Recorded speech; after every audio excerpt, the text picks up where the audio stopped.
Hello, everybody. Oh, I've got an echo. I think that's only for me, though. There we go. Hello, hello, hello, hi. How's it going? Welcome to the Summer of Gaming.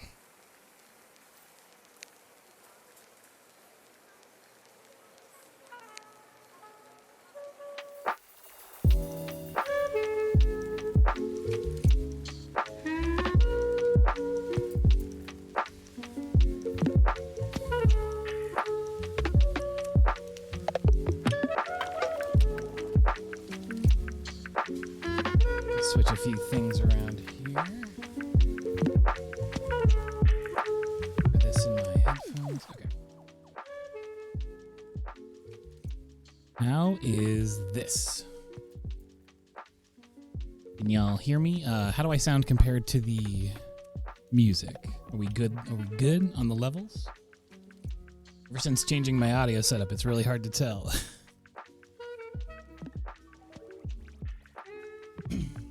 Hognos, thank you so much for gifting those 2 subs to the community. I appreciate that. Thank you, thank you. Good on the levels? Heck yes. Okay. Hello, welcome to a Surprise Friday stream. Once again, you found me bored during the middle of the day. I got all of my administrative stuff done, which is usually what I like to get done on a Friday. Make sure to clear out all my emails. But then I was kind of just sitting on my hands. So I thought, you know what? I want to get a start on this 3rd print because I am very excited about the last 2 that we did. Internet seems to like them just fine. So I want to get right on in there. Draw me a little Zelda.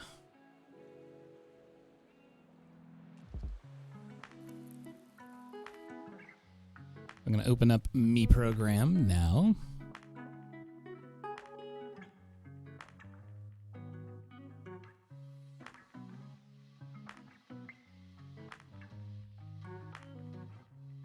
Yes, the prints will be...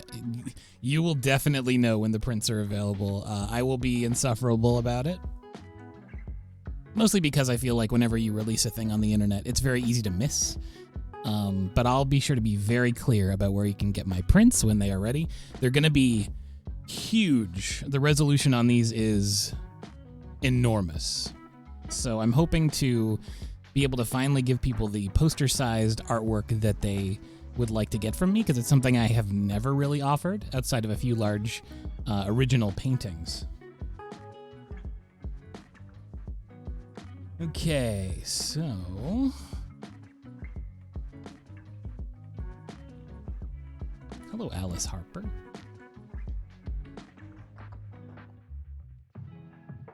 Yes, I do need to do that, but more importantly, Lion, you need to remind me to do that when the time comes. If I can count on you.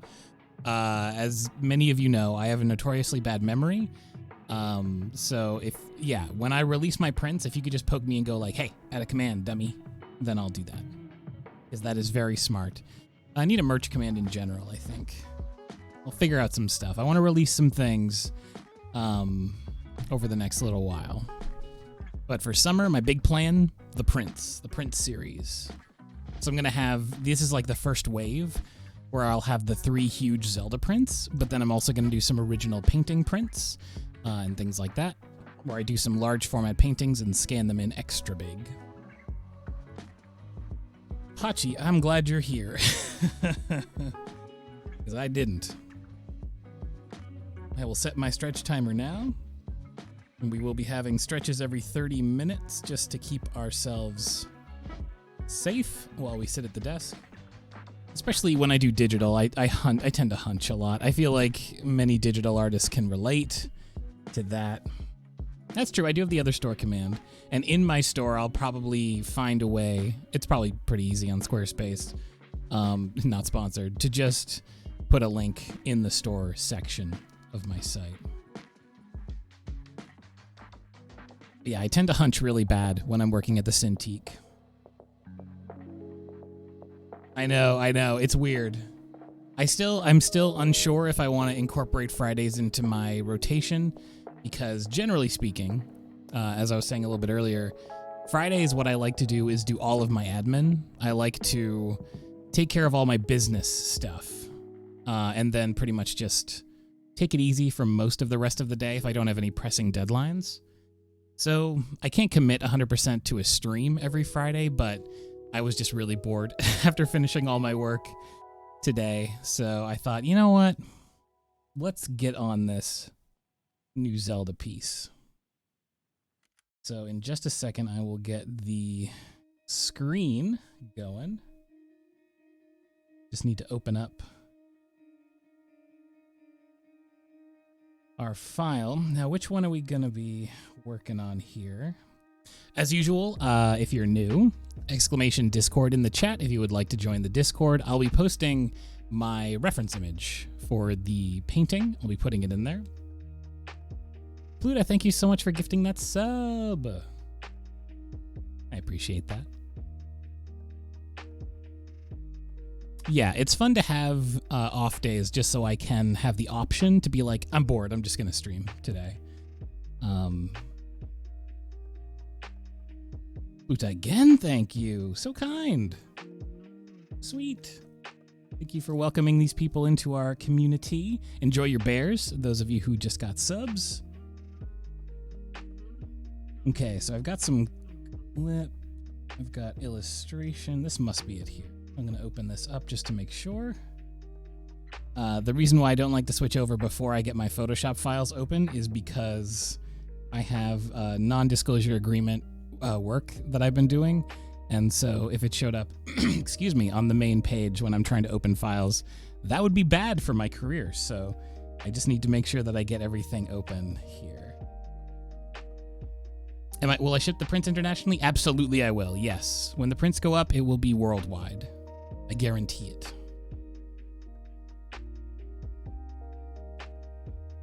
Okay, so we've got illustration.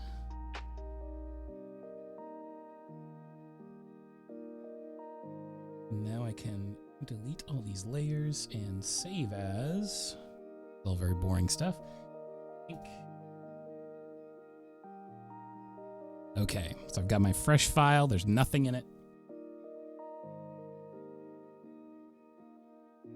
Now, if I switch over to the traditional, it'll be...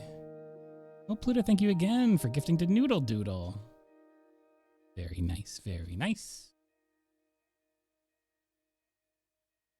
Traditional art. Oh, yeah, it's going to show my camera, but the camera is literally pointing directly at the monitor, so you won't actually be able to see anything.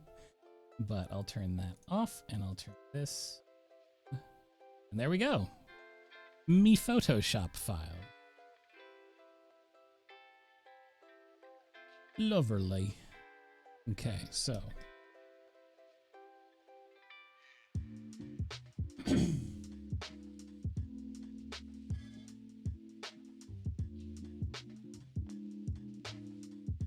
I wish you luck, Lux, with that code. Okay, we're working on a tall one today. I'm very fascinated by this this orientation of illustration. I haven't done a lot of tall illustrations like this. So, but I had such a good time doing that really tall tree one before. So I'm going to open up my reference. My main reference is going to be on the Discord. So actually, I'll put it in there first, in the art references section on our Discord server.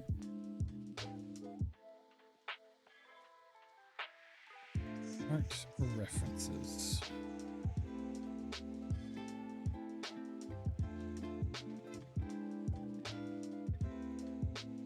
Where?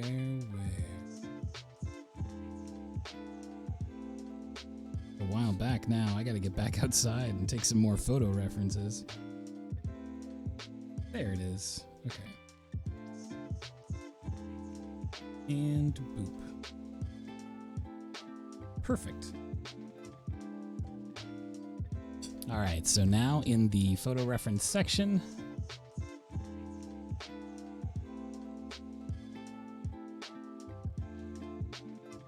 For those who don't know, and maybe don't have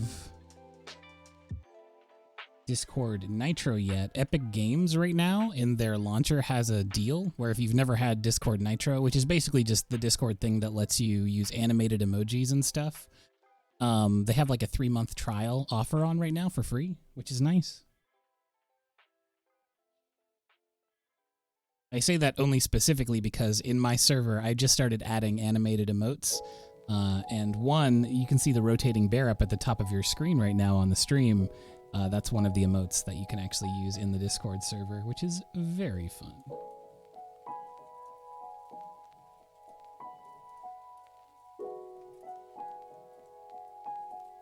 Okay, I'm opening up this art reference. Should also probably make a little tweet to let people know that I'm doing this shocking and surprising stream.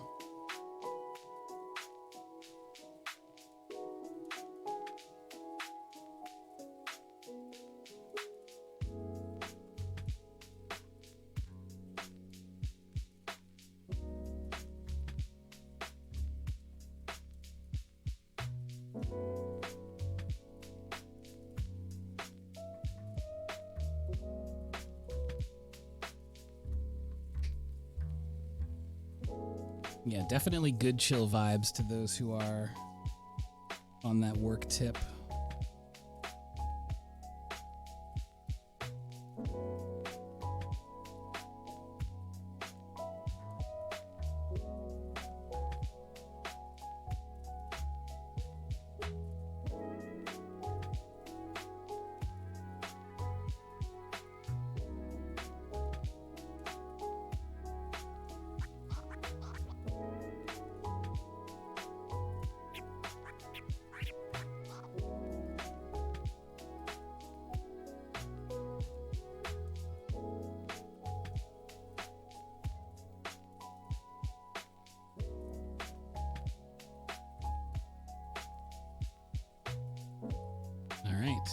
Tweeted. Usually I'm like, nah, I don't really need to do an announcement thing on Twitter, but today, since we're doing a surprise stream, it's probably warranted.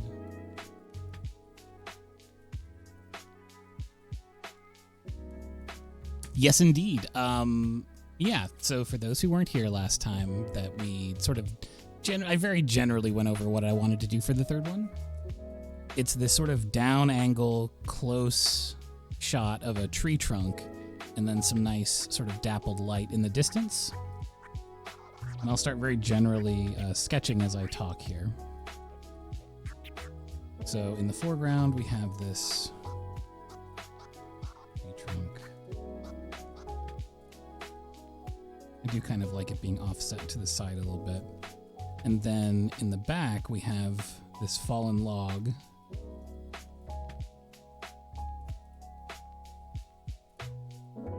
And then the sunlight dappling across the surface of it. There's so many trees up above.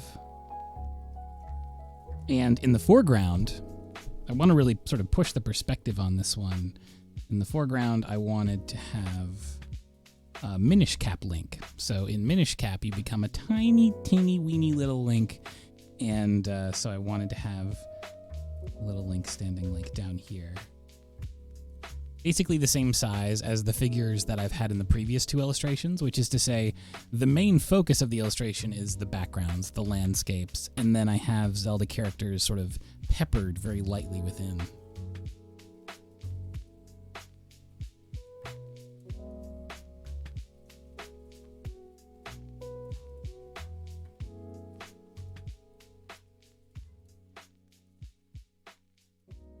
But the main focus here will definitely be these shapes, these shadows, these forms on the log in the background, and also these beautiful plants sort of growing up and over and around.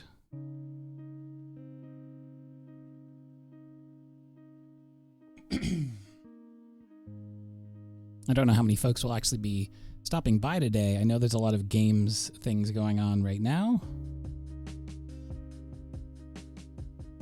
I myself am getting very excited for a lot of the announcements and events that are coming up.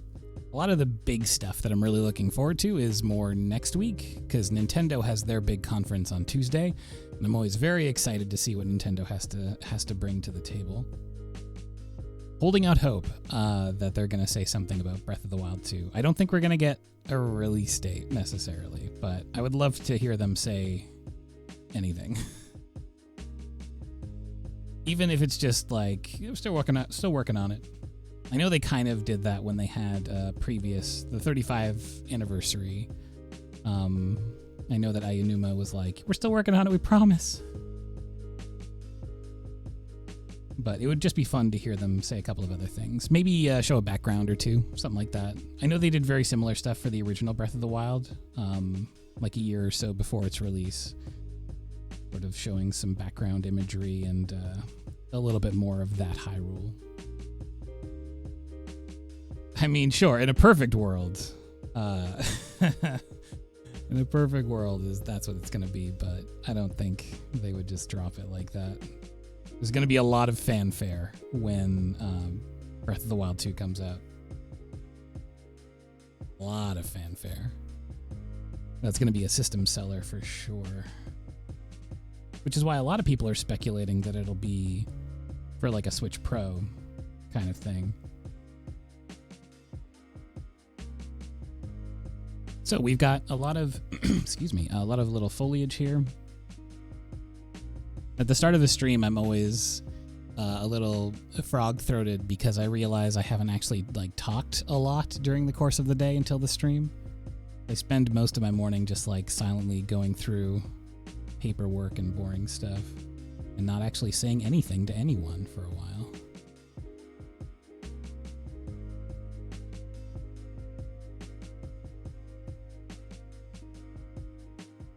So this, I actually need to make sure that it's the right size. Yeah, so we're working at 3000 by 5333 at 300 resolution currently.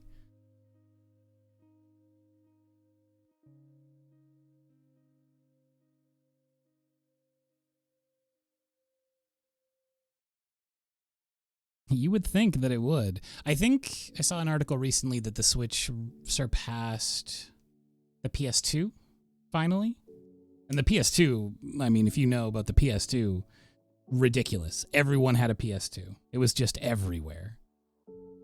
I definitely didn't have a PS2 when they first came out. I didn't have a PS2 until, I think it was just after I graduated high school, a little bit after that, which was already a few years after PS2 was out.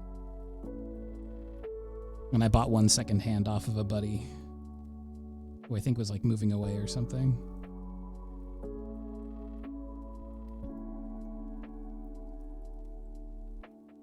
Well, thank you, Elena.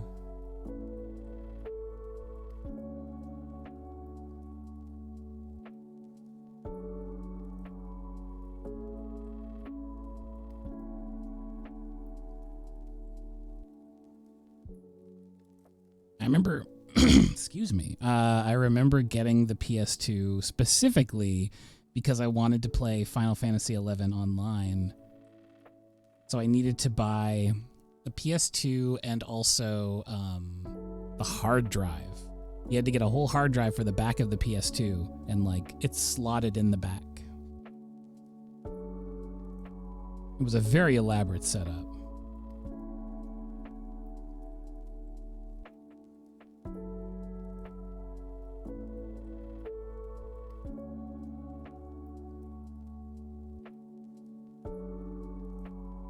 I kind of want to push the perspective a little bit more.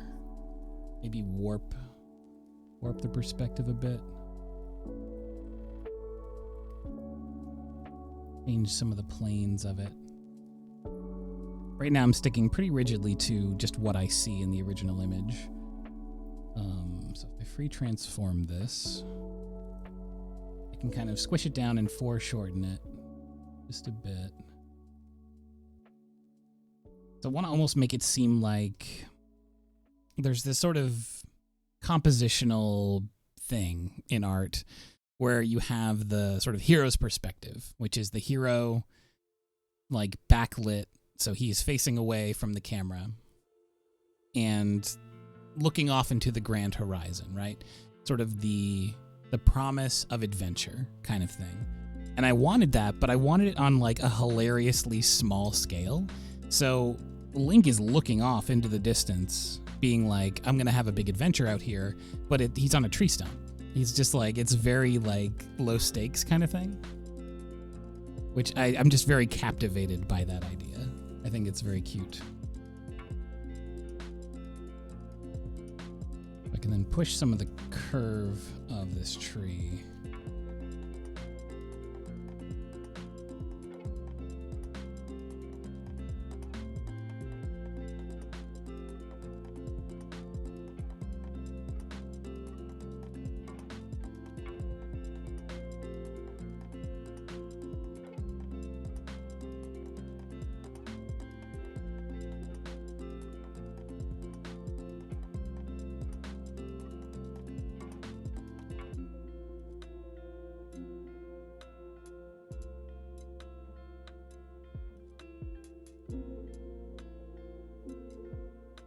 Trying to get some of these surface details, these little cracks in the tree stump, give it a bit more personality.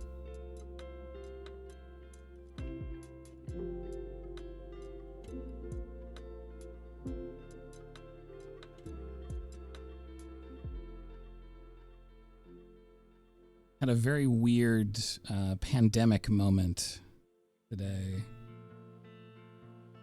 In the mail, I received tickets to a concert that I had originally bought a long time ago, like well over a year ago. It was before the pandemic. It was before any of this COVID stuff happened. And I had pre-ordered tickets for the Final Fantasy VII reunion. It was the remake reunion concert in Chicago. And I was so excited. And then immediately after I got them, pretty much, it was when the pandemic happened. And they, canceled the show, of course. They postponed it. And they postponed it until September of this year. And so as the date was steadily approaching, I had been thinking about like, I mean, first of all, I can't travel right now because the border between Canada and America is like very tight. And there's no way that I would, try to risk anyone's life to go to a Final Fantasy concert in America. So I was like, I might just not go. But then it was looking more and more, I've got the vaccine. It's looking more and more like maybe travel restrictions will ease up and it'll be okay in September. And then today in the mail, they sent the tickets, and the tickets were like accompanied by this letter that said, actually, we're delaying it again. And I was like, okay. They're delaying it till February of next year. To which I was like, no, I don't want to fly to the Midwest in February. That sounds like a nightmare.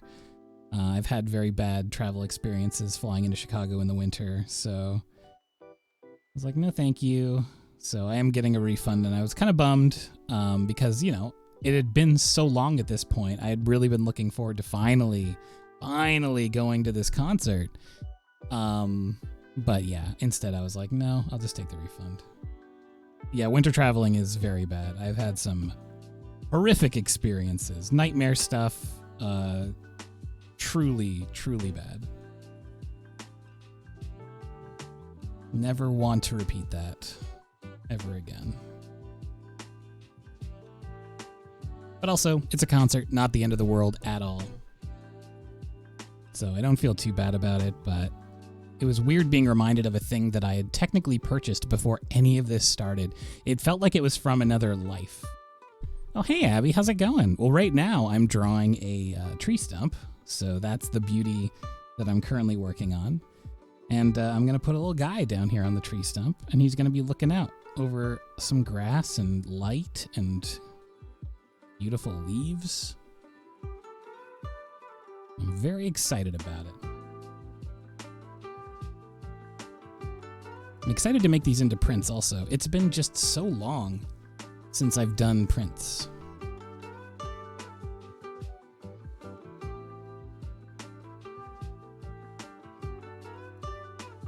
My little emotes. The bear uwu one with the two hands pointing in, thanks in complete part to the folks on Discord. My Discord comes up with all the best memes, now and forever, and I merely follow their lead. I happily oblige and draw little pictures for them. When I make prints specifically for the ones I'm making now, it definitely depends quite a bit on what you need, what your requirements are for whatever printing service. Me currently, 300 DPI and RGB. Not messing with CMYK, not messing with anything higher than 300, because for the most part, you don't need to. I know that's very controversial to say. Very, very controversial to say. But in my experience, it has not been a necessary thing. I remember back when I first started doing work, and I was doing work for print media, and people got militant about the highness of your DPI, and it never made a difference. Unless you are painting a billboard that's going on the side of a building, it doesn't matter. Especially if you're making something that's going to be like a book or a pamphlet or a zine, you don't have to go above 300. You barely have to go above 200, honestly. The people would be like 1200 DPI, like minimum, or else. And they would get so intense about it. And it's like, I know that you read this in a book, but like, it doesn't actually matter if you print it out. Like, just test it yourself. It really doesn't matter.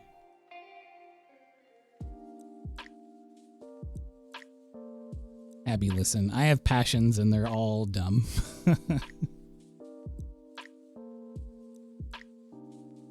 I love, in the original reference image, the photograph that I had taken, I love the leaves specifically down here.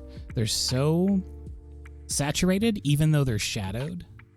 And I love that, the diffuse light of the sun, because skylight bounces off every damn thing. I actually watched a really good video about this recently for artwork creation, talking about how when you're painting diffused light from the sky, it strikes a surface and then it carries whatever color it hits with it to the next surface. And then it repeats that pattern over and over and over until it's fully diminished. Because every time it hits a surface, that light scatters. So it brings with it the color, but it also loses luminosity and like speed.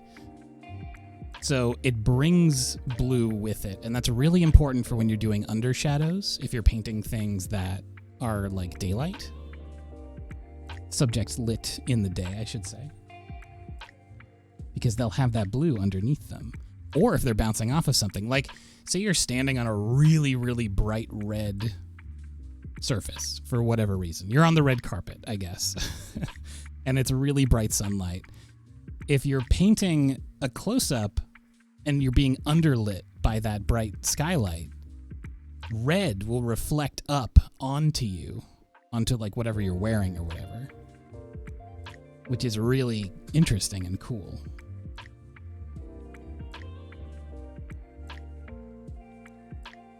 In my opinion. So we've got lots of foliage here. It sort of carries on and continues back into the background. But you don't want to get too bogged down. Well, I don't want to get too bogged down in those little dips and bips back here. And I want most of the detail to just fade into the shapes of paint kind of melting together. We're going to do a lot of blending, especially back here, where there technically are shadows, but it's a lot of illuminated shadows. So very close in value. And I think it's going to give it a very like glowing, bright, sunshiny feel, which is exactly what I'm going for. So then we're going to go down right here. So we have the artist formerly known as Link down here, and he's looked better. It kind of looks like the Grimace right now, or a chicken nugget maybe, sort of a blobbo. So I'm going to just erase this because basically this space, I always do this too.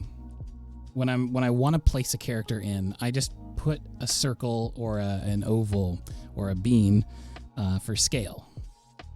So if I was gonna like put a character in the background here, I'd go like this, and I would know that this is kind of their personal bubble and the space that they would take up in the composition, which is very important, especially if you're drawing, and heavens forfend, if you're drawing a lot of characters in your scene. You're gonna need to know their relative heights and maybe how they're interacting. And you can very loosely represent that with just these little personal space bubbles. So I'm going to just take down the opacity of the lines. And now we're going to go in and actually draw our little friend. And we're not going to draw like a final line version. We're just going to draw a sketch, a little sketch. So once again, I need to define the broader shapes. So it's going to be big old melon head.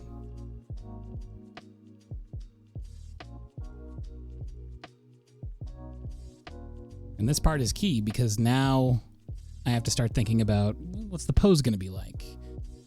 How am I going to offset him against the background? Where are the lights and the darks? Well, I know, for instance,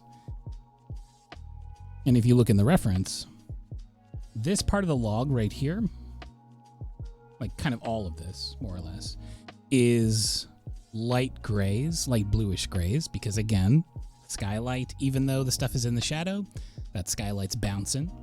So we've got this sort of lighter area, and then the log top itself, the stump, I guess I should say, is a darker gray against that light gray surface. So I know that if I put bright colors in here, that they're gonna pop extremely hard. And sometimes that's good, sometimes you want that, sometimes you don't. But I also know that since this area appears lighter, if I put darker colors or shapes up here, then they'll also be contrasty. So with that in mind, we can actually really make Link pop if we sort of figure out where we want to put the light and the dark in this picture. So up here, we can have, what was the hat's name in Minish Cap? Does anyone remember what the hat's name in Minish Cap was? Was it Enzo? Elzo? It was something like that. I think it started with an E. But if I have them up here, kind of being like, brr, they have like a big bird beak. Kind of like looking off here. And just knowing that if I have them in shadow against that light log color. Elzo, thank you. So if I have them in shadow, then I know that they'll be good against that lighter... Oh, Eslo.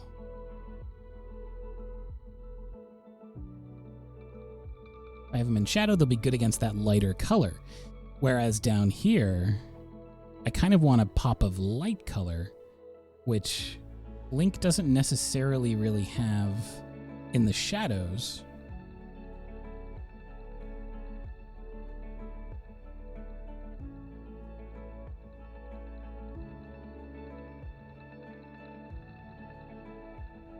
But I can plan, because, okay, if you look in the background here, you can see I've sort of just generally sketched in these sort of sun dots, the dappled light that's coming down through the trees. And if you look in the original reference image on the Discord, that doesn't really exist down on the stump. This is where the power of art comes in, my friends, because we can add our own if we'd like to, and I would. So I can have just like a dapple of sunlight. Maybe like this. Oh, got ourselves our first stretch break. We'll continue this symposium after we take a stretch. I'm gonna reset that and...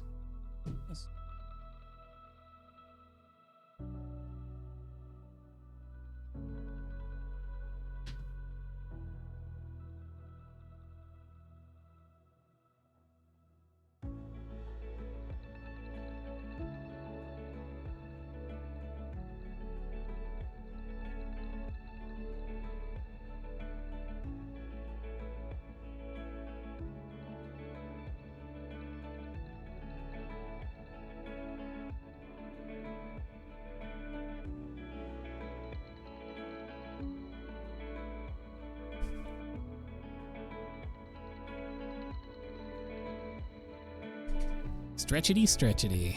Hi, Jenga. How's it going?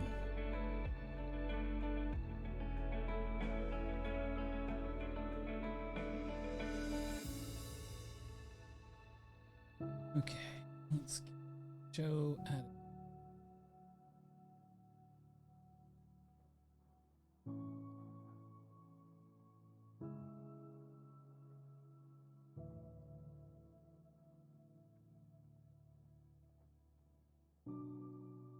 So now down here where we've got this sunlight hitting, I know that in the original image, if I take a look at that again, the sunlight is coming down from, it was kind of mid-late afternoon, so it's kind of coming down almost to the side from here.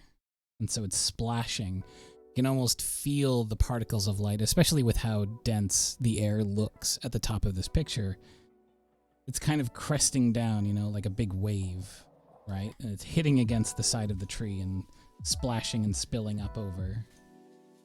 So with that in mind, we can imagine such a world where there isn't complete tree coverage over here, and we've got another just particle of light coming through and maybe hitting Link like this. So like this side is lit, and then this side's in shadow.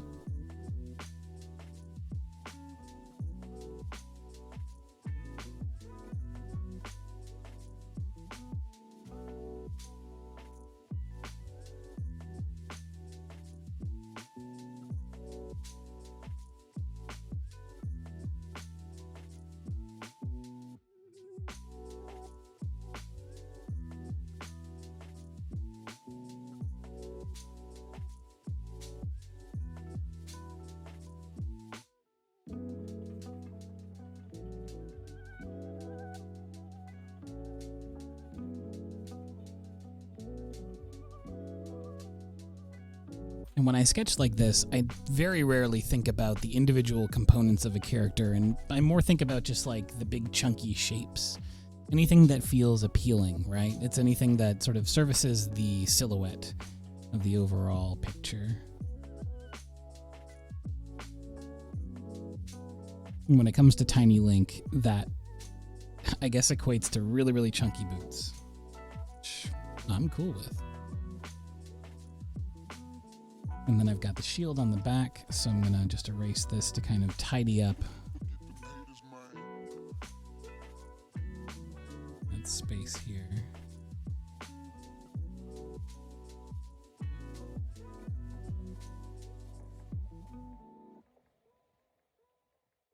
And then the sword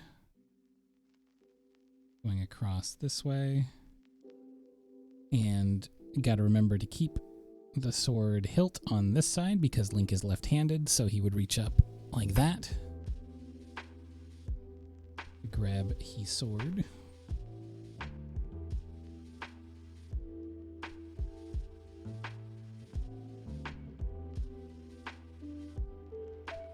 I forget what other tools you get in your kit during that game, but I would like to draw Link, like when I eventually flesh out the details, I want to draw Link with more of the items that you get throughout the course of the game. Now I'll just sort of shore up where I would like Eslo.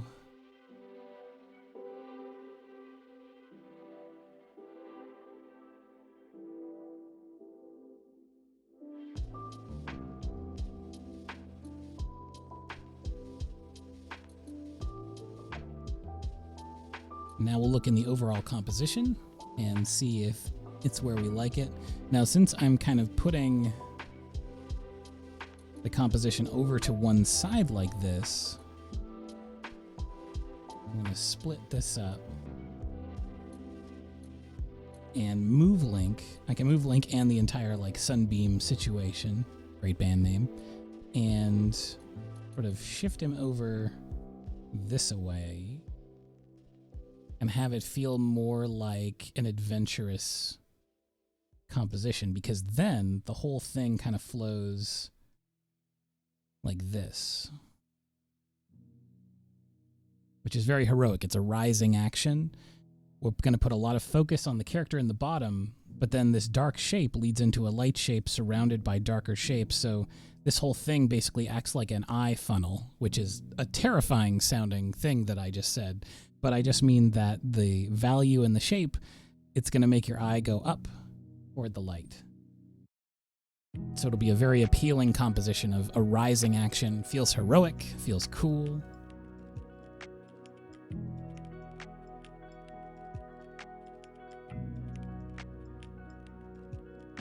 Oh, I do love the mole mitts. I had a really good... It's actually one of those things where you work on an illustration for a really, really long time, and then you, like, you know, it crashes and you lose all the stuff because you didn't save. And that was a case that I had when I worked on a really fun multi-part, like multi-panel Minish Cap illustration. Years and years and years ago, back when probably when the game first came out, I was doing a series of illustrations on DeviantArt called the Boss, I think I called it the Boss Rush series, where it was basically a bunch of panels outlining each boss fight in a game, and it was mostly Zelda. And I had done all of the bosses from this game, the Minish Cap, and then I like lost all my work. And so there's bits and pieces of it that still exist, but the final version sadly was lost. I think that was the one for this game. Maybe it was Ocarina of Time, now that I think about it. I definitely lost one of them, though. It was very sad. You know, one of the first times I actually live streamed, I was working on the Minish Cap illustrations. I remember that because specifically I remember the mole mitts. I was working on the mole mitt section. I had streamed on YouTube. It was like my original YouTube channel years ago. Maybe 400, 500,000 years ago at this point.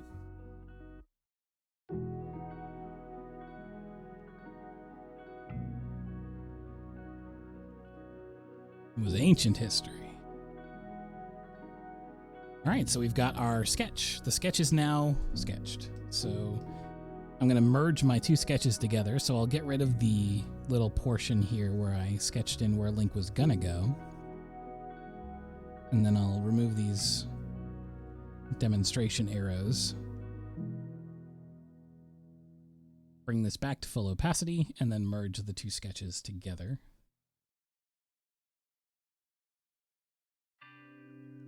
I definitely did an Animal Crossing stream. I did a Halloween. It was the Halloween event on GameCube Animal Crossing. I still remember digging out my Animal Crossing CD. No, I bought a new one on eBay because I couldn't find mine, and then after the stream I found it because Murphy's Law. Okay, so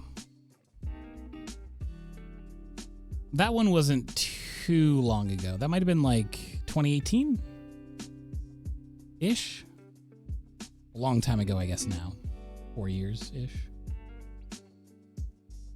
Now we're switching over to our paintbrushes, because we're going to lay down some color.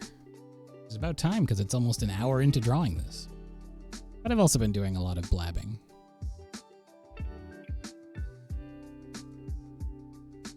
Yeah, it was definitely, because when I did the Animal Crossing stream, that was way more when I was like trying to do Let's Plays.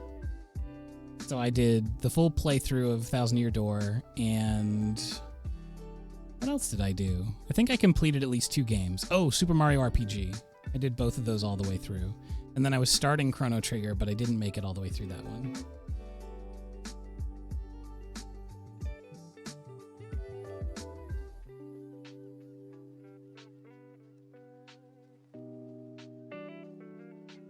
I'm still proud of those Let's Plays. I mean, it's very... I can't sit through them because that's just the nature of going through things that you've said and done in the past, and it all seems cringy. But I am still proud of them. I'm glad that I made it all the way through a video game on a Let's Play series. Twice.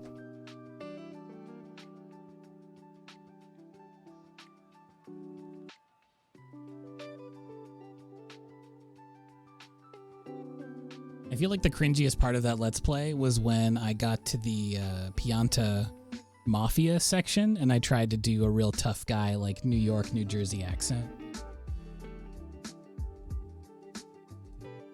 'Cause I remember feeling cringy at the time.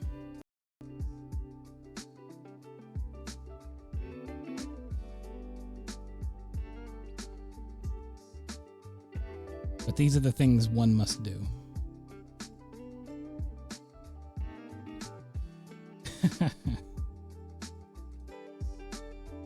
It'd be weird if I didn't think that my past self was cringy, though. Cringiness is the fuel that propels forward the you of the future, you know? You can put that on a t-shirt.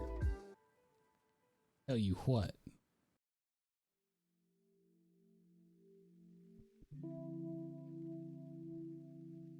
I also just realized my Photoshop window was like going over the background image.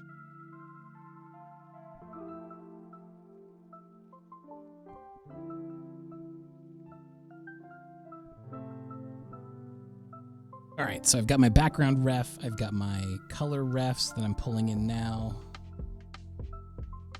Some very general stuff. I'm gonna try to get some nice Ghibli greens going here. And then I've got an additional photo that I took on that day that I would like to use for plant reference.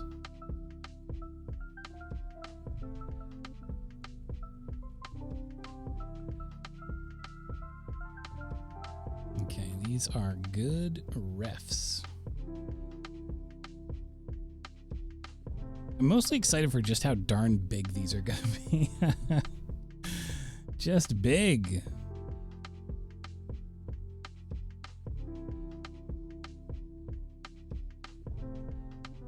Thank you so much for all the follows, by the way. We're really cracking on through that June follower goal. Very excited about that.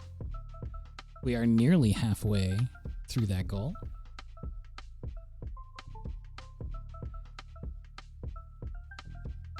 Now I want to put some big splashy colors in. I want the background to just be fully splashed out. So let's get a huge brush and let's make it an airbrush for that softness. Down here we're going to do transfer. I'm going to turn off shape dynamics because I'm brave and I can. Okay, here we go. So the first thing I want to do is just fill generally with a light green. No problemo. Then up here, just going to start dropping in unbelievably light splashes of color.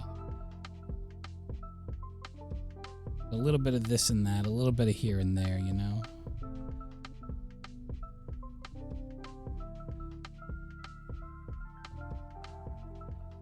And then as we get further down into the dark areas, I want to... First I'll build out the darkest area, which is going to be down here, right next to the tree stump.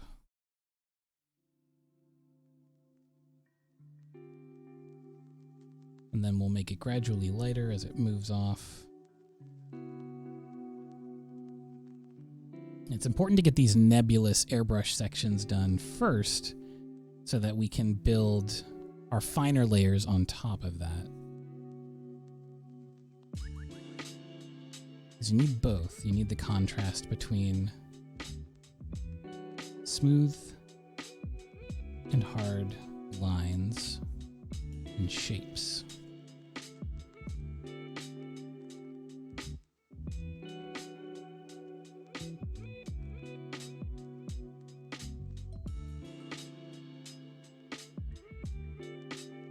I want it to feel like it's glowing. I want it to feel like summertime. I need this area specifically to be very dark.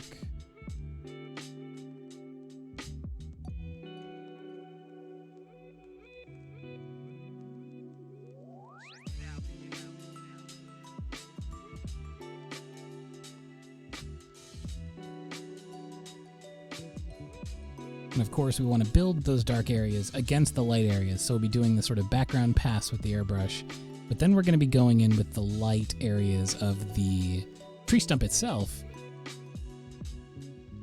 A little bit after that.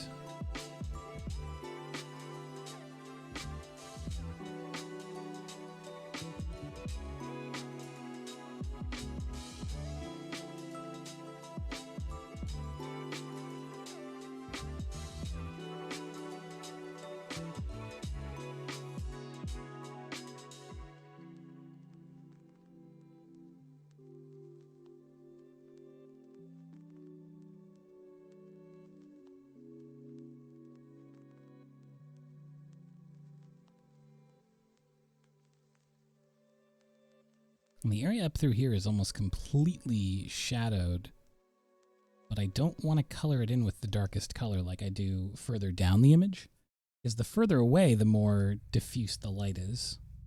And I want it to feel glowing and bright.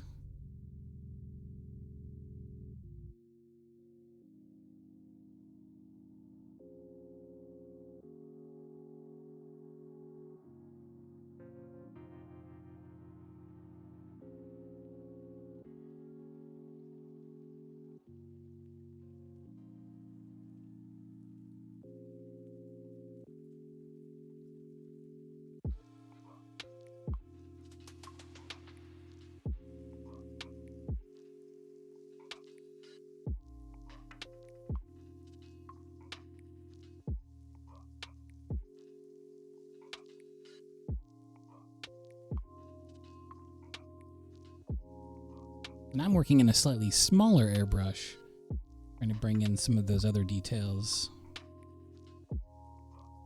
Like down in here where I actually want some of the ground to be peeking through.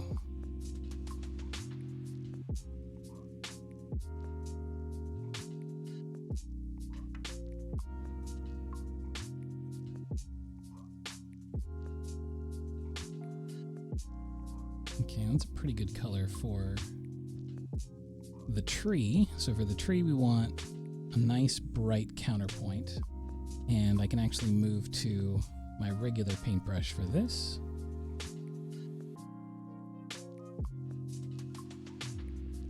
So that I can get that hard edge. I'll be filling this in with a lot of other smaller colors. Smaller colors. I guess smaller shapes of color.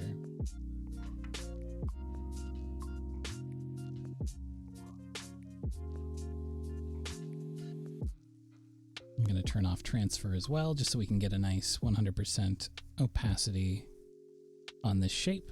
So basically what I'm doing here is I'm building the shape in, and then after the shape is built in, I'm going to lock the pixels so that I can paint on top of it without going outside the lines. And so I can use really, really broad strokes after that.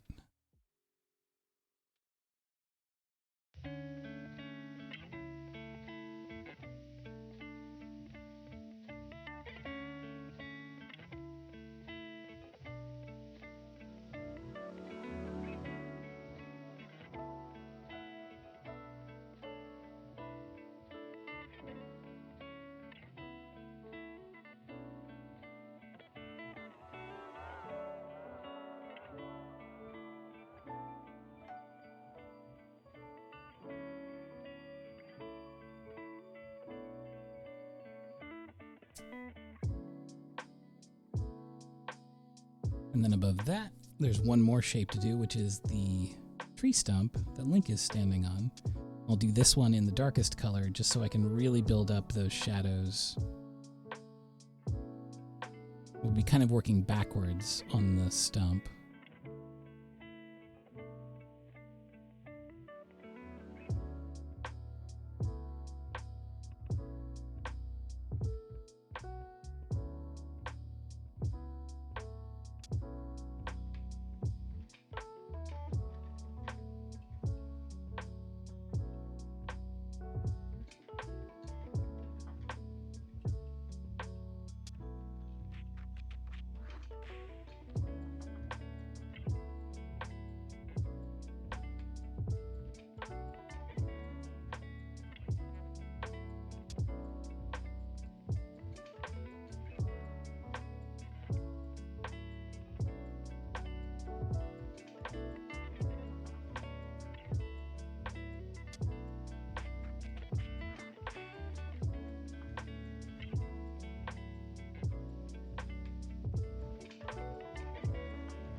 Good night, Lyra. See you next time.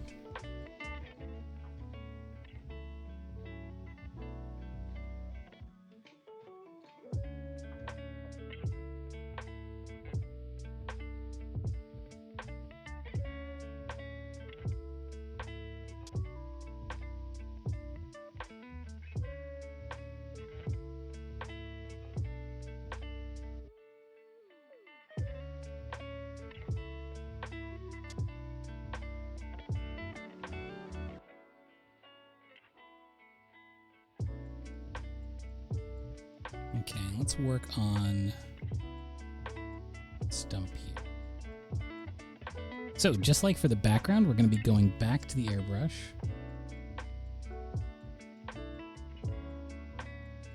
And working in generally pretty medium-sized blocks. But I just want to sort of figure out where all the shadows live. My main goal right now. Building little homes for all these shadows.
Thank you very so much, Joe Famo. I really appreciate that.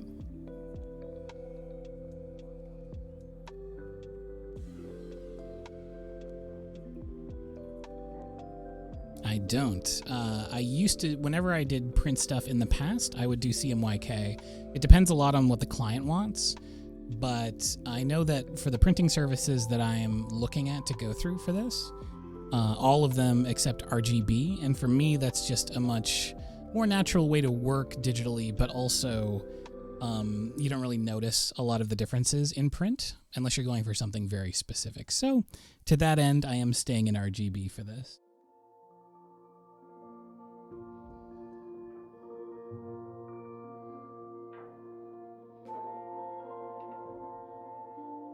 I'm going to try to hold on to as many of the high-key magentas and vibrant blues as I can.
So back to my analogy earlier of the light hitting the tree, how it's lit, splashing up against it like it's actually a physical wave.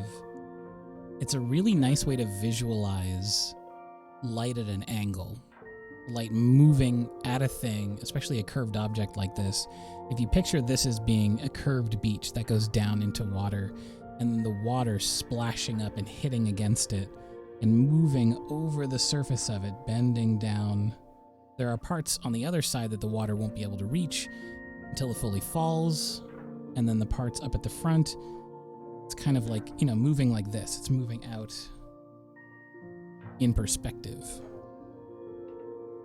Thinking like that really helps me visualize how I want to dynamically light this thing.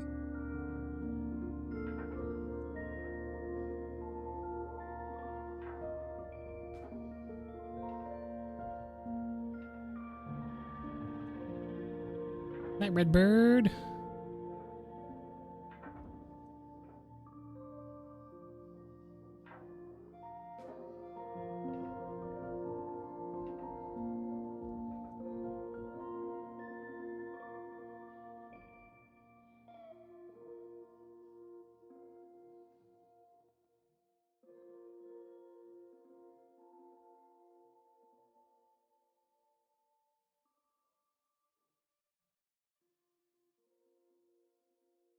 we've got a lot of hard edge shadows going across here.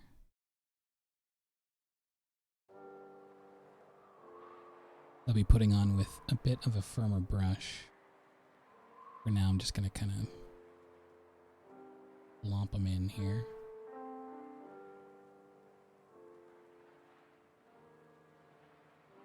And I also want to warm up the edges between the sort of more yellowish sections. Because the first tone that I put down is usually a mid-tone, like a light mid-tone.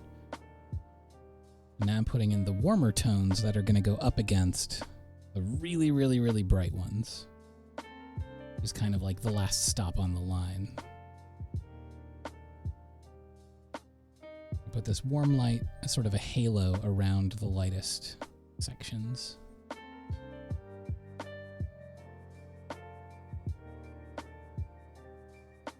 And for that, I'm going to go back to paintbrush.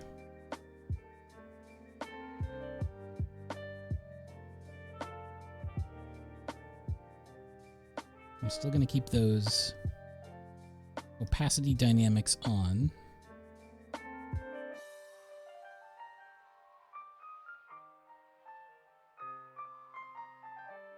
But now I go in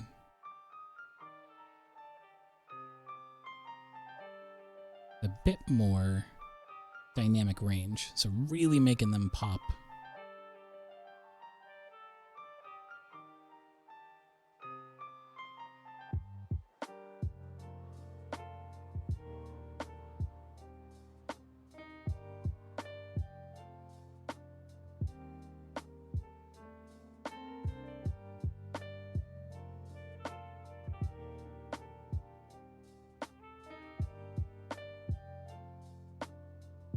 And I'm going to remove the sketch now so that I can just really go in and push these things back and forth.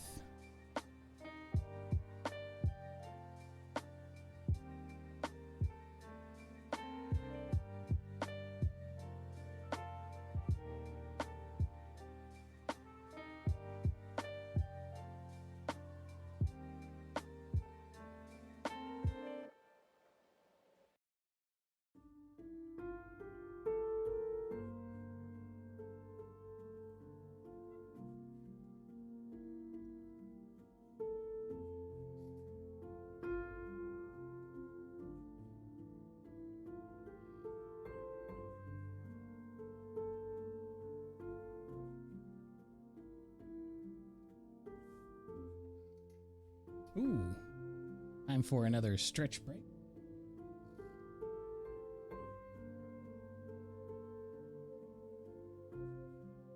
Let's go ahead and take a stretch.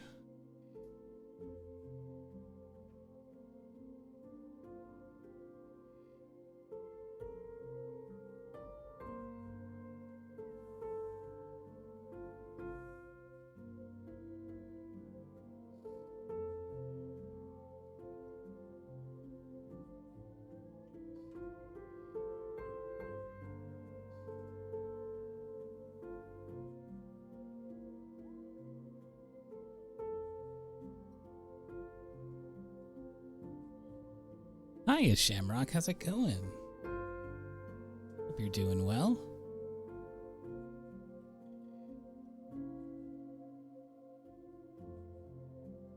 I was very happy to reincorporate the stretching animation. I mean, I worked so hard on it.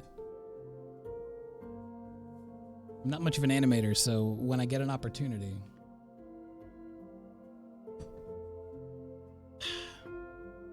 Good to celebrate the good ones.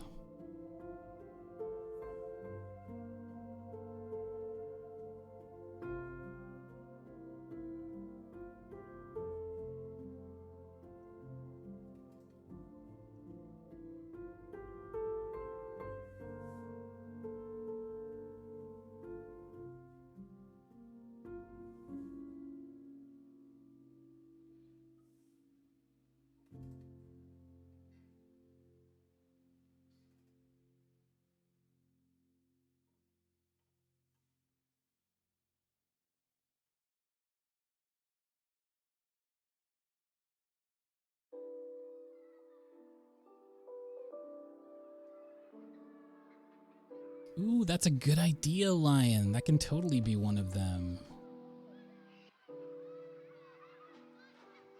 Please remind me after the stream, and I'll like resize it so it's correct for the dimensions. But yes, absolutely.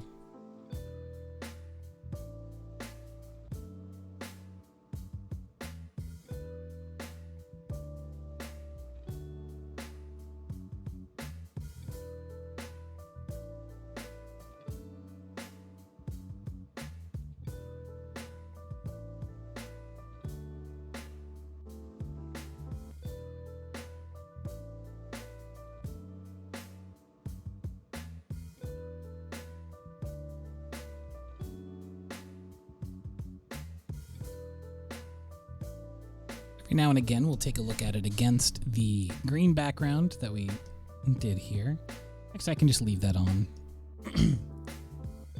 Probably help my values a little bit more if I can measure it against what's eventually going to be there.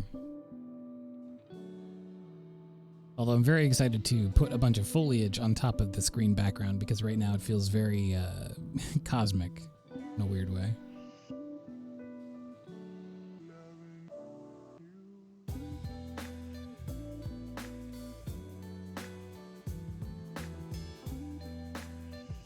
But as you may or may not know, I love drawing bark texture on trees.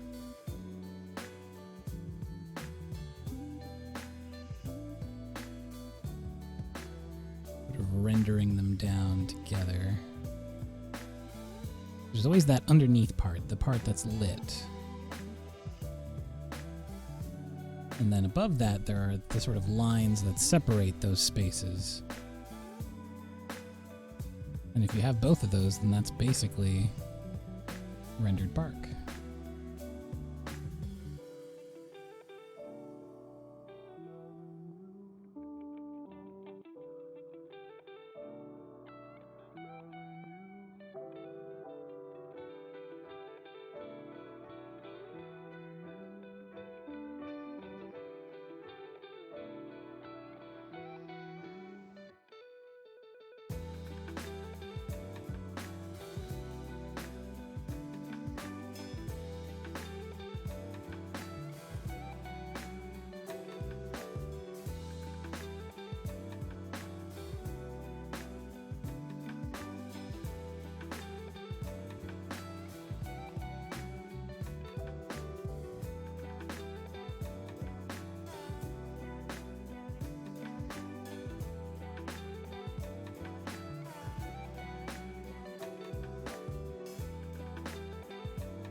Trying to keep a lot of that warm feeling in the log of this tree here. There's going to be a lot of cool color surrounding it. It's going to be a very blue and green kind of environment. I really want to keep an eye on those warmer colors.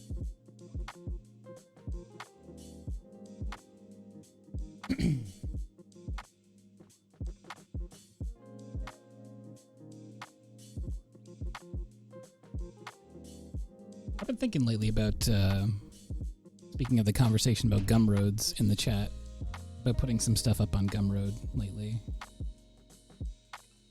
Both like art book stuff and also maybe some demo things.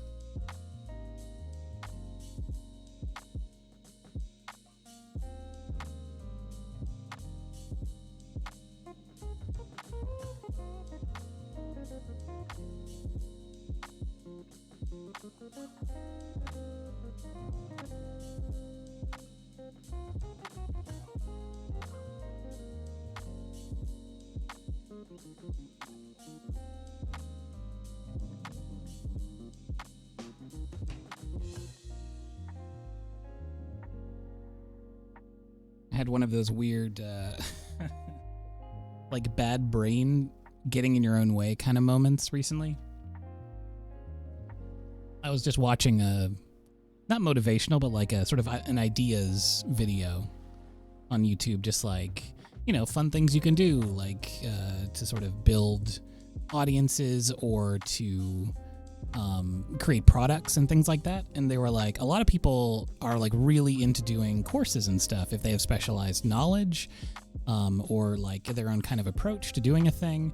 And I, I literally sat there watching it and I was like, oh, sure, I would do it. Like if I had something that I could do. Like in that moment, I needed someone to walk up to me, slap my face and go like, my guy, you are an artist for a living. Literally, you have so many things that you could put up on there.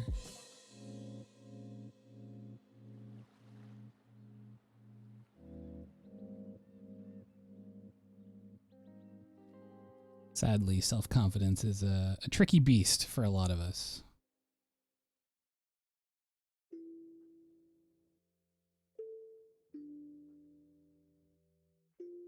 So I'm trying to finally, you know, kind of get out of that headset and remember that I have quite a bit of things. Many, many, many things that I could actually put up. And I've been hoarding artwork for decades now. I mean, I have more than enough to make many books. Both public and private art.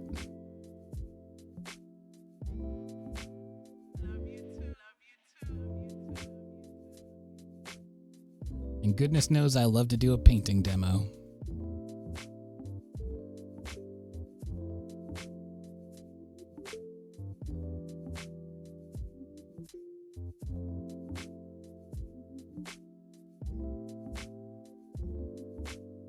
I was thinking the absolute coolest thing, and something that really excites me to think about, is that if I did that, I wouldn't be constrained to working in the studio. Like, I could film a plein air video, finally. Which I think would be really, really fun. If I could, like, take people on an adventure on the local trails and show how I approach painting on plein air and the tools I use, like sort of my limited setup, because I do plein air on a budget. So I think that would be really, really nice for folks, because it can be intimidating, I think, for a lot of people. You think they need some special tools or like a special tripods or whatever, but no, not the way I do it, at least. Very, very simple.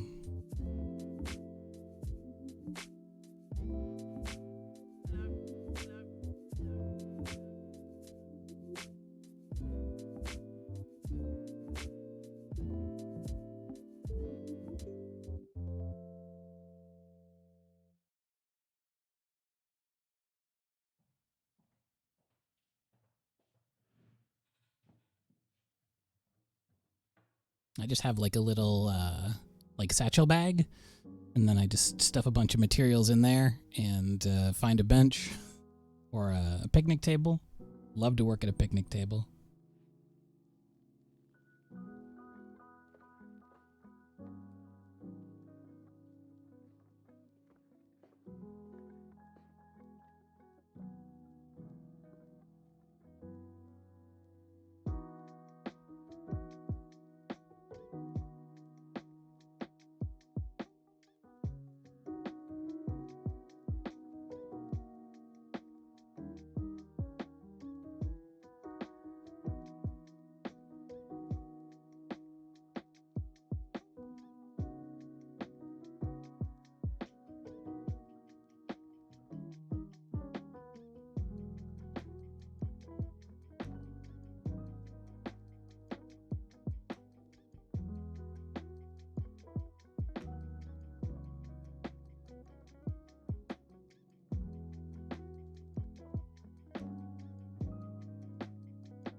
The one ultra silver lining, and it's just a sliver of a silver lining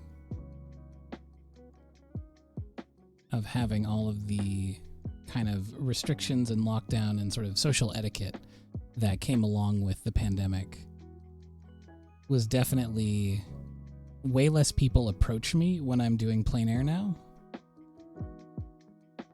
So I don't have as much of the social anxiety of painting outside and then someone like rocking up and just standing over my shoulder and staring at what I'm doing the whole time, which is something that definitely used to happen when I did plein air before 2020.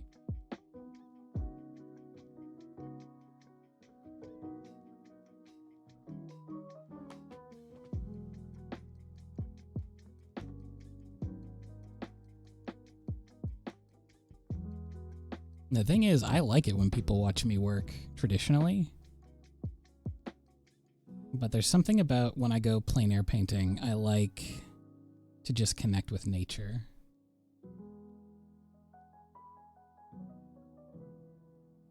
And it's difficult to do when you can't just sort of zone out. Because I like to put on a podcast or like a YouTube video or something when I'm out there and just kind of zone a little bit.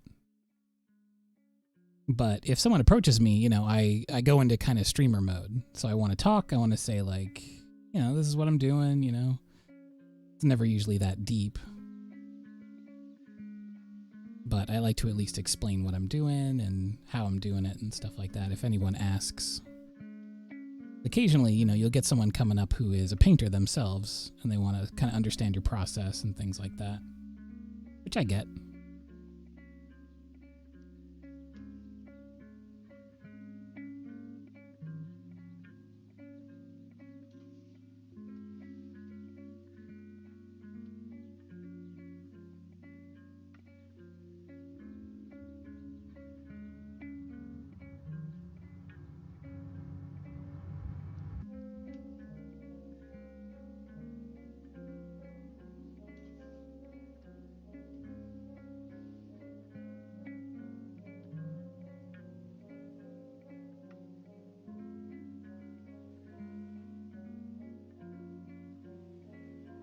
Okay, that's enough of the tree trunk for now.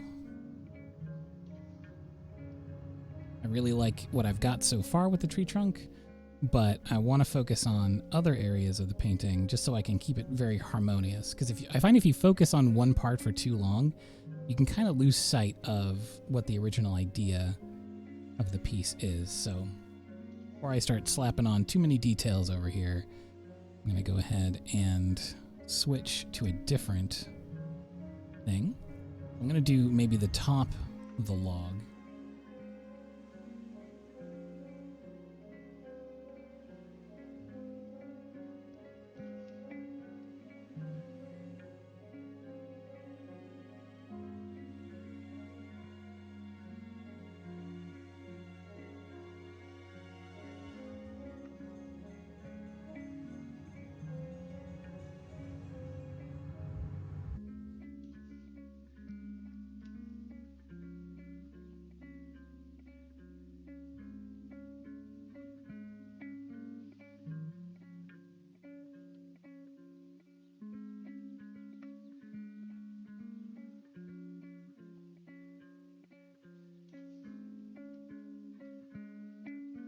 And just very generally putting in the different planes of the log here.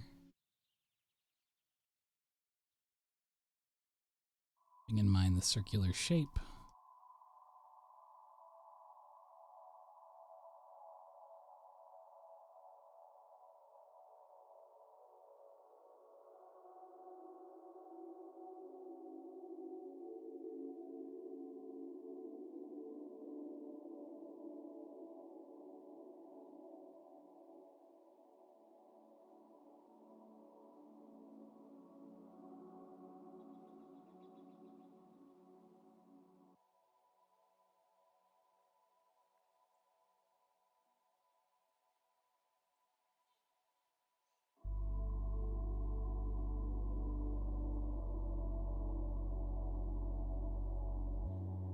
The thing I really liked about when James Gurney was talking about like setting up a kit for plein air, how he, if he didn't want to be bothered, he would wear a jumpsuit and a hat that said Department of Art, and then set up like street cones, and people just assumed that he was working for like the city or whatever. I find very, very funny.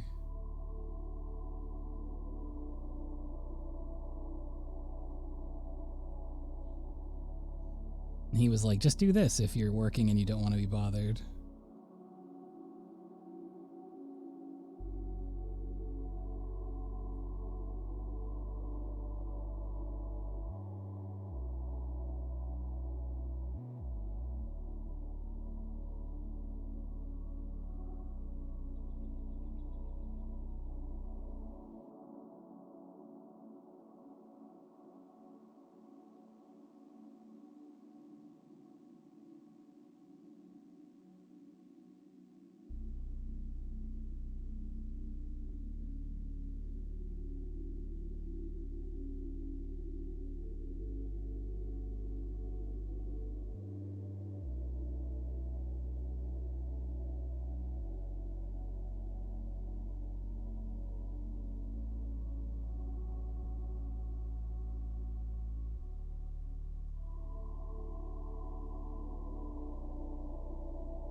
Yeah, whenever he does a painting like on near a street corner or something like that, I'm like, man, how are people not just accosting him constantly?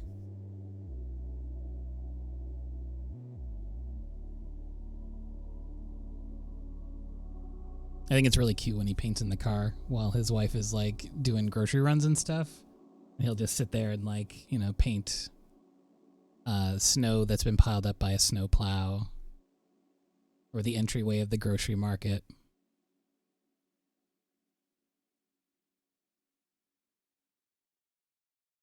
Because he has that special easel that hangs over the top of the steering wheel of the car, which is really cool.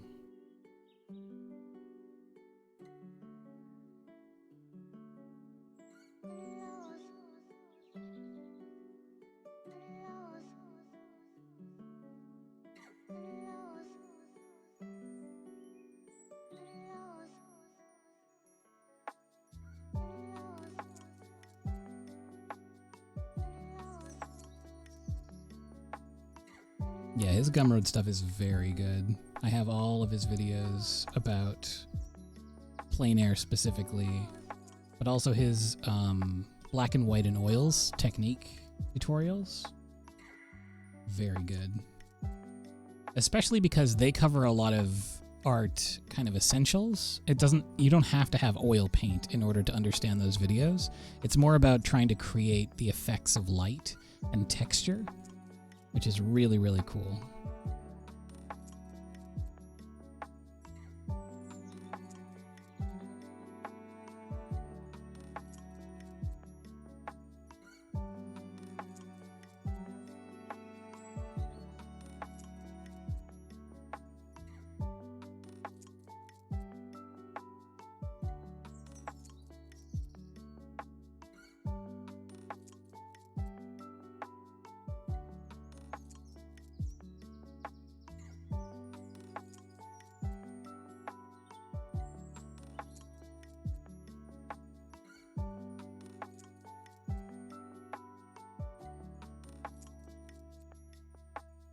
Most definitely.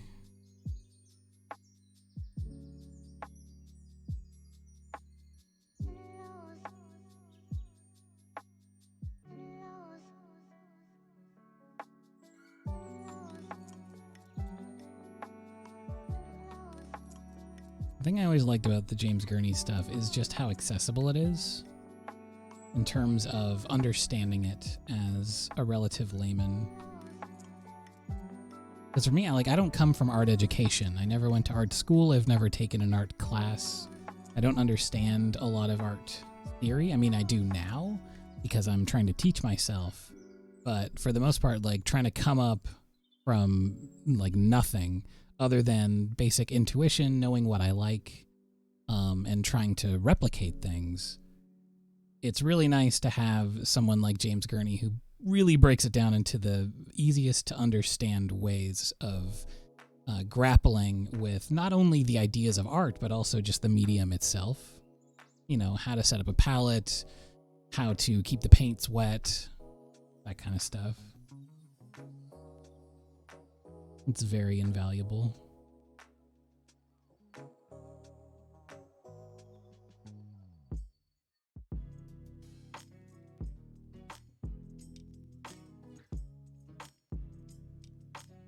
And the vast majority of the stuff that I learned from, doing traditional painting and being sort of set on this path, almost all of it has improved my digital art as well. Mostly the speed at which I work. Because even if the tool ideas don't transfer over, a lot of the other stuff definitely does. In terms of just understanding a piece, breaking it down compositionally, all that kind of stuff.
Yeah, the confidence is the real boost for sure. So much of creating compelling artwork is doing what feels right, you know? And it's one of those fun paradoxes of how do you know what feels right if you don't understand what you're initially trying to get to? And I think that's where a lot of, certainly my frustration came from doing digital initially. Because I had a vague feeling of what I wanted to do, but I didn't know how to get there. I didn't know what I was looking for, even though in my mind and heart, I might have been this is what I want to do. But there's that middle, there's that transitional period from the heart to the mind to the hand that makes it so difficult to kind of grapple with.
for another stretch.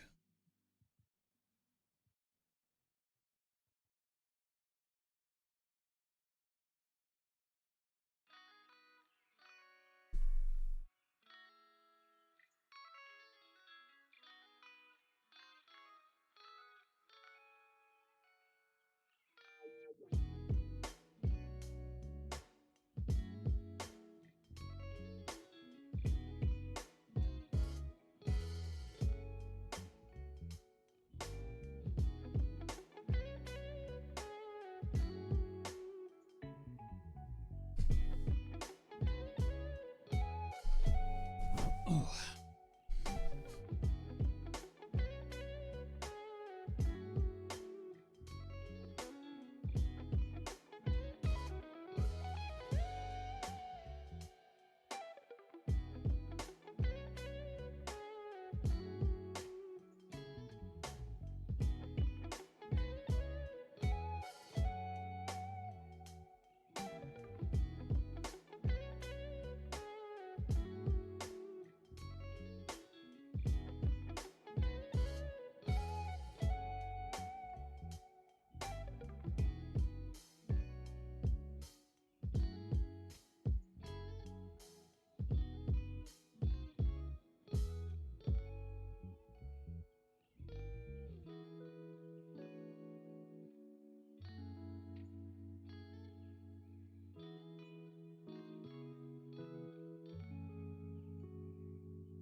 Thank you, Evie.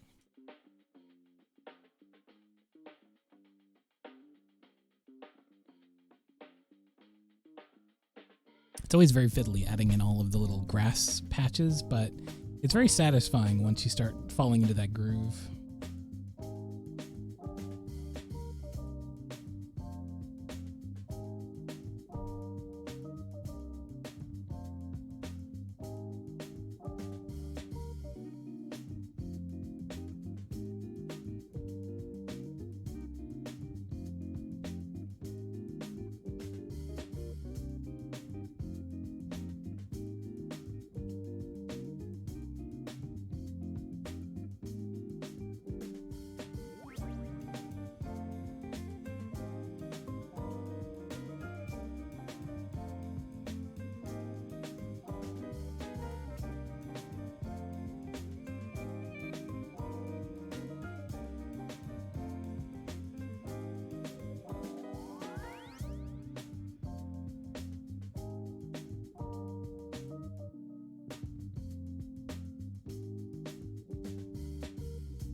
Probably actually look up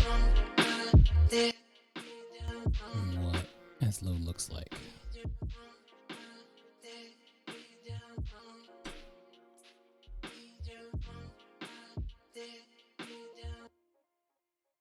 That's a good thing I did, because I was drawing very off model. Okay. Let's try this again.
Hello, Circle-Eyed. How's it going?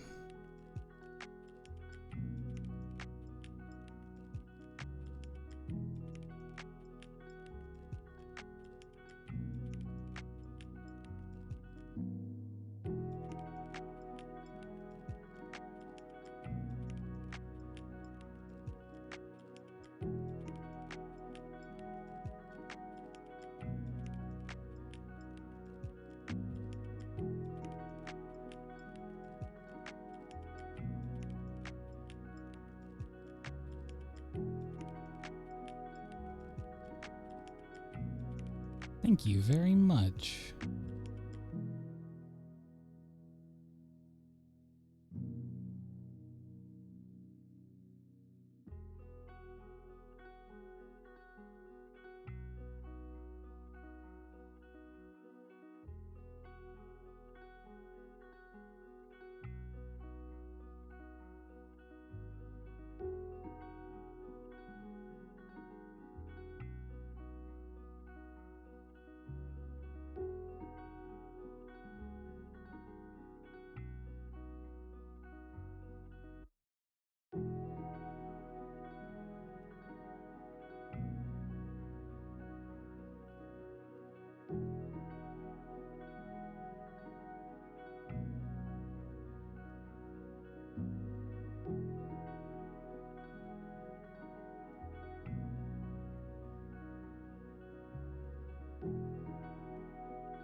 Right, I was gonna add some more of Link's items from this game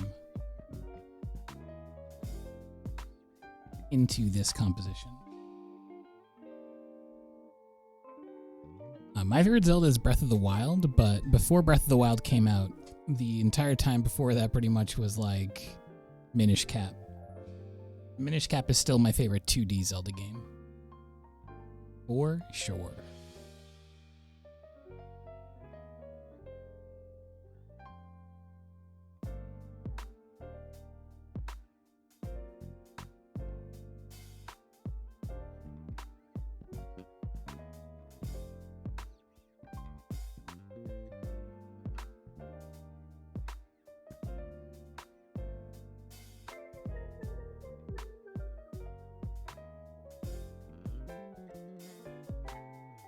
Unsurprisingly, all of these images are very low resolution. Come on, game, help me out here. No.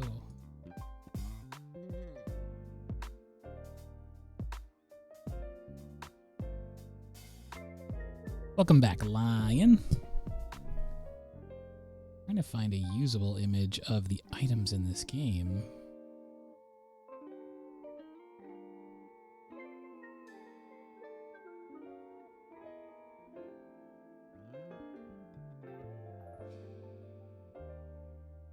Yeah, I definitely think there's something redeeming in every Zelda game. Even the CDI ones are hilarious. That's their redeeming quality. But yeah, Skyward Sword, I think the gameplay is aged worse than all the others, but I like the story the best of all of the games, so that is, as far as I'm concerned, the biggest redeem of that one. And the music as well. Skyward Sword, the music is so good. Holy crow. Anyway, it's time for a quick stretch. Let's stand up and stretch it out.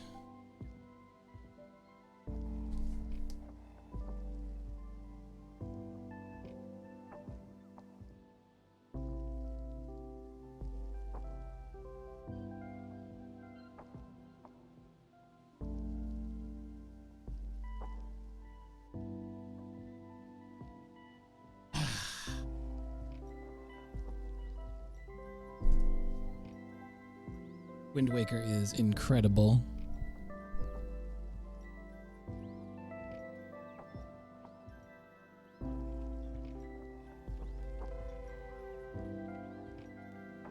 Yeah, I'm very excited to re-explore Skyward Sword on the Switch. Because, well, first of all, I'm kind of hoping that they do some quality of life stuff like they did with Wind Waker. Because when they re-released Wind Waker, those who have played the original and the... what was it, Wii U? The Wii U version of Wind Waker? When they did that version, they did the amazing thing of shortening that final Triforce collecting quest, which was by far the most tedious part of that game. Everything else was like so snappy and good, and the story was kicking, and the music was good, and the traversal on the water was really fun. But then they shortened that quest, and they added the double speed sail, which was incredible.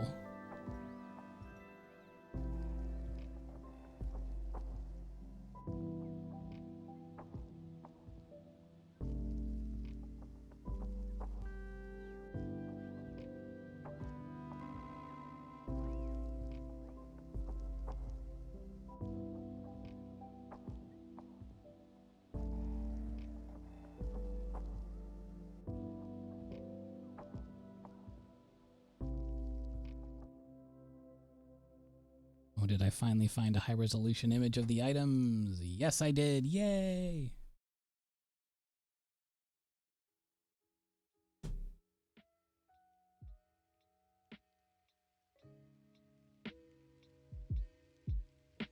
Oh, speaking of inverted controls for a game that later they fixed, the Mario...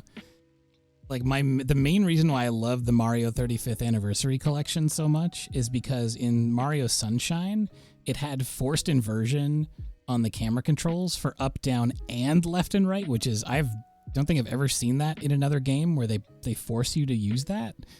And now it's like more like normal style control, which I love.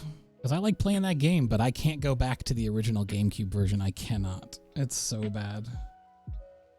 My head doesn't work in the inversion anymore.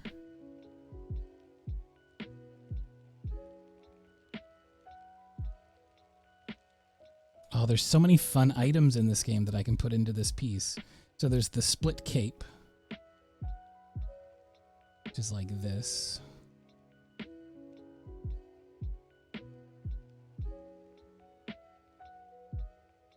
Which lets you do fun jumping and floating techniques. Yeah, well, the thing is, like, a lot of games have inversion, but they don't force you to use inversion. It's like an option. It's such a normal thing these days where it's like, do you want to change them? Of course. Or no. And you get the option. But in Mario Sunshine, it was like, if you don't like the way this plays, sorry.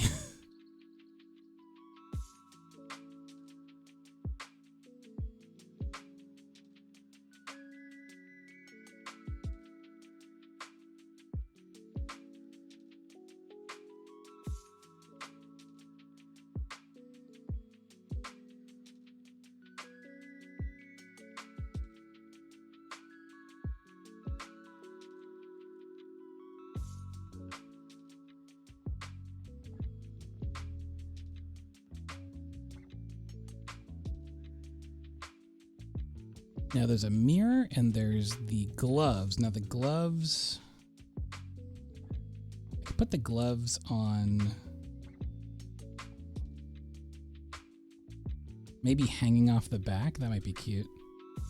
I assume they're linked to the strap, like the sword strap.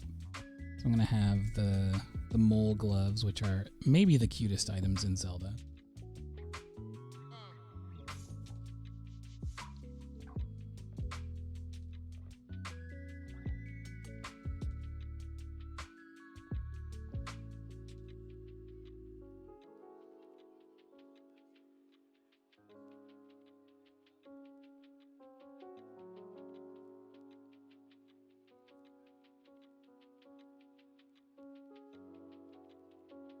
Okay, the mole gloves are on.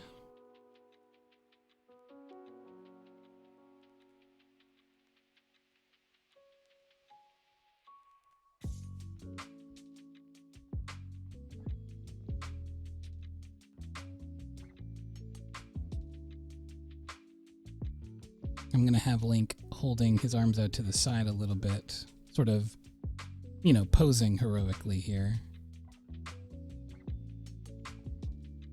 So that I can include a couple more items. So I'm going to have the cane over here. Actually, I'll put that on a new layer so it's easy to erase. The lines underneath.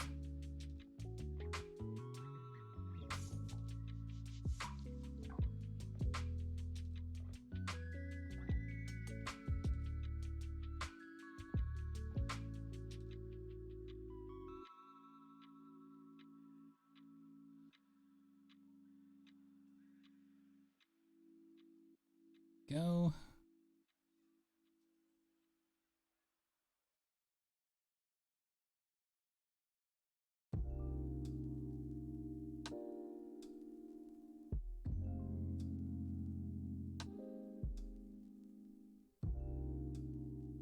The bow and arrow we can have across the back.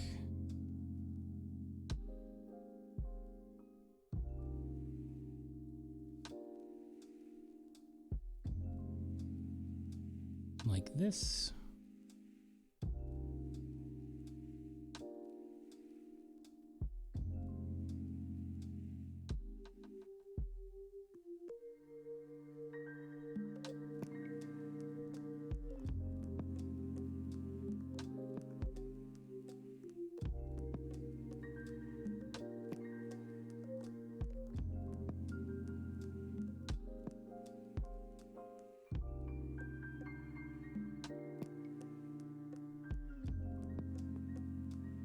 Actually, this game has the mirror shield, so I can change out the Hylian for the mirror shield. And that'll solve that item. The mirror shield's just different in that it has kind of like a little top like that, and then a mirror inside.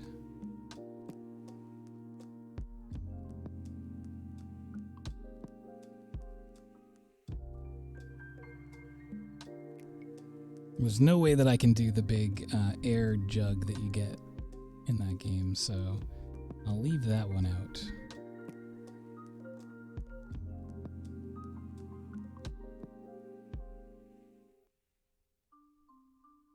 But I always really liked, I don't know if any of you remember this image, it was an illustration, I think, for the first Zelda game, where it was just Link holding all of his gear. So he had like the raft and the bow and potions and bombs and everything, just like holding all of it, which was really, really wild.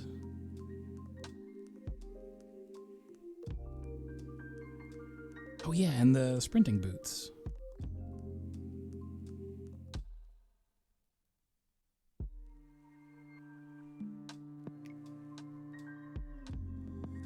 Or like little winged Pegasus boots.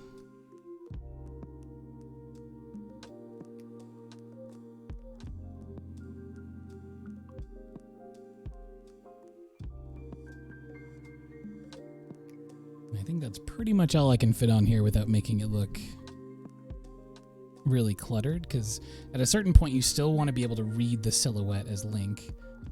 So I'll just have it like that. I also need to lower this leg, because compositionally there is a perspective shift. There we go. And then I'll have just a little shadow connecting the two. And then we've got some nice clean Link lines. And so I can get rid of that sketch. Actually, no, wait. Yeah, the sketch has everything on it, so I'll just keep that around for now. But this will help a lot with the composition of the piece, because now I can actually color in Link and see how he looks in the overall comp.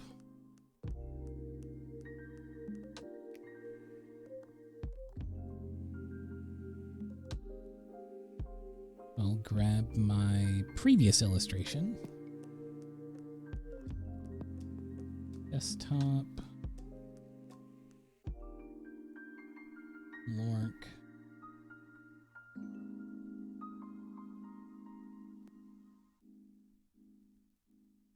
Let's get to coloring.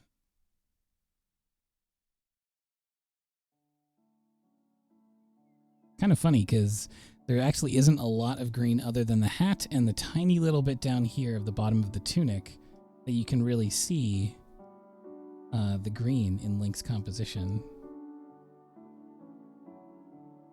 Kind of strange. What's going on here? Oh, sample all layers. No, thank you. Wait, yes. Do sample all layers. What am I doing?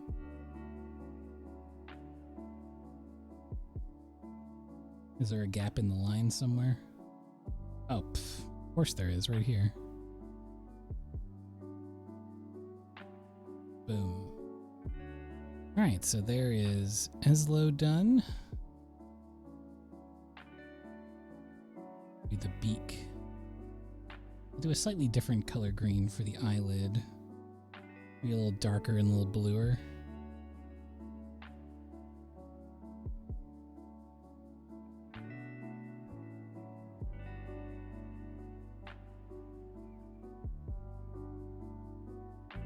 In Link's hair.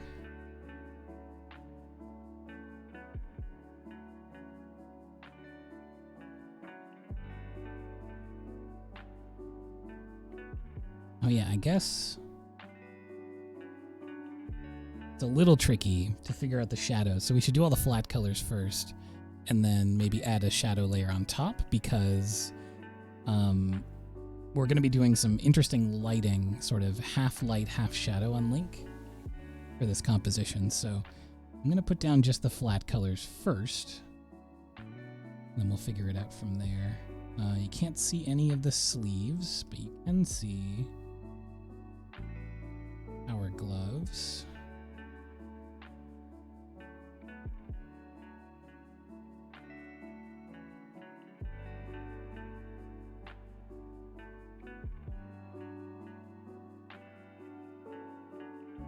Boots.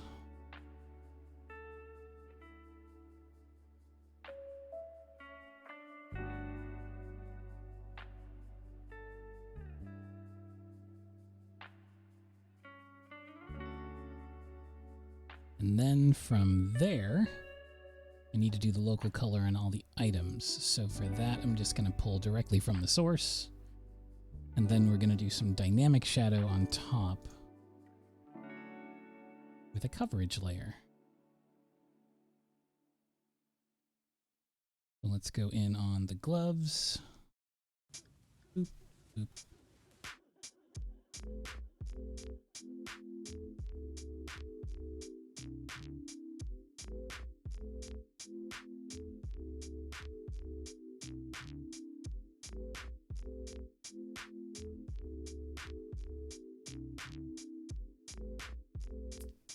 Thanks for stopping by, Neon Ziggs.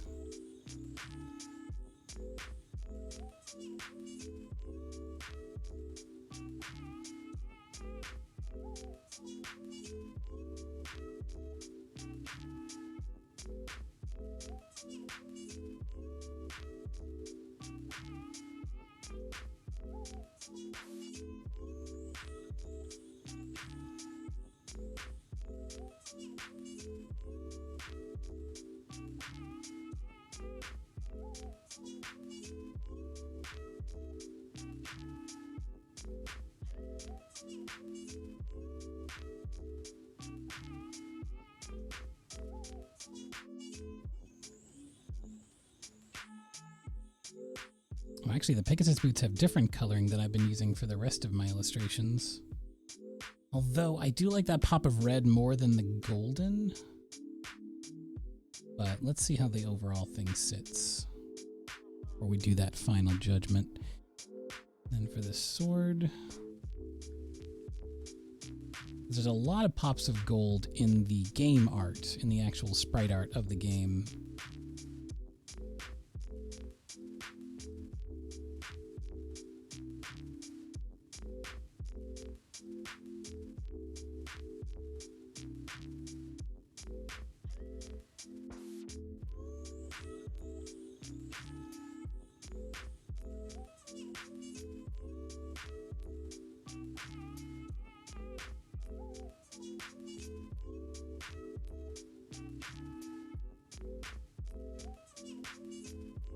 Okay, and the bow and arrow had white ends and then that gold again.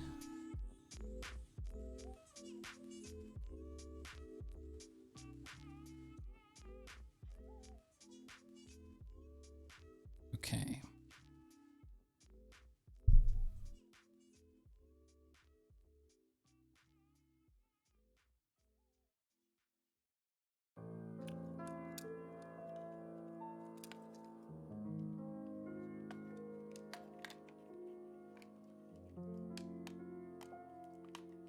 So that's all the flat color. And then on top of that, we can create a shadow layer. We'll go in with a nice dark blue, just to keep things kind of exciting. And then I figure out where I want the light to be cascading. I'm thinking kind of like, generally speaking, I want this in shadow.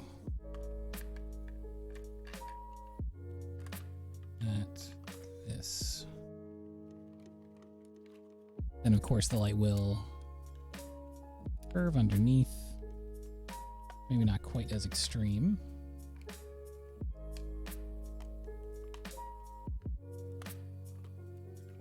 But it'll go around rounded objects like this.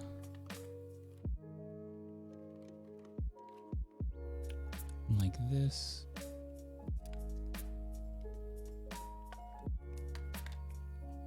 Oops, I wasn't drawing those on the shadow layer.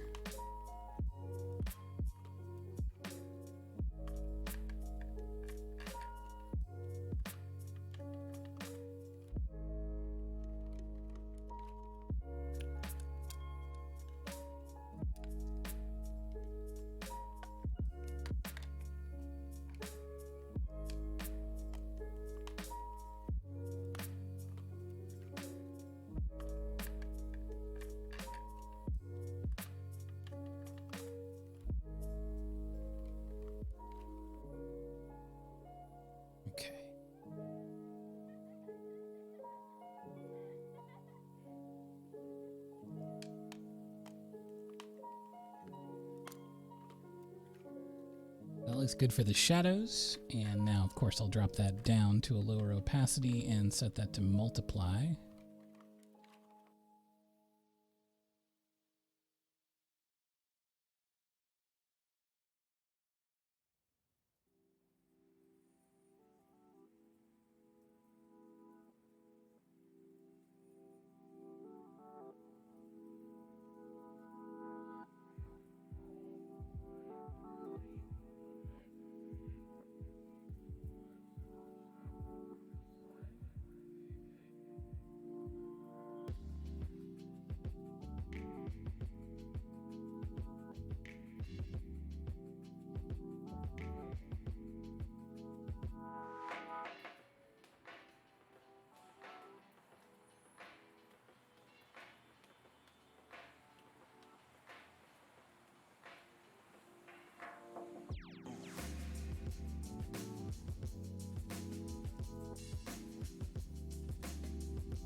And now we get way more of that sense of scale,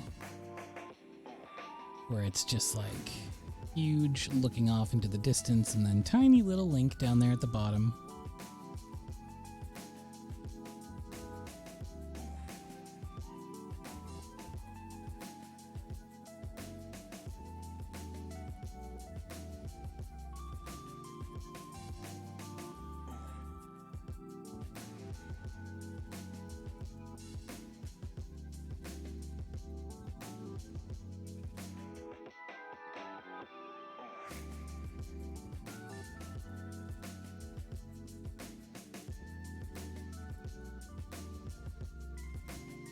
Just a teeny tiny. Now, it'll make a lot more sense lighting-wise once I actually put lighting on the top of the stump here, which is something that I can go in and start working on now.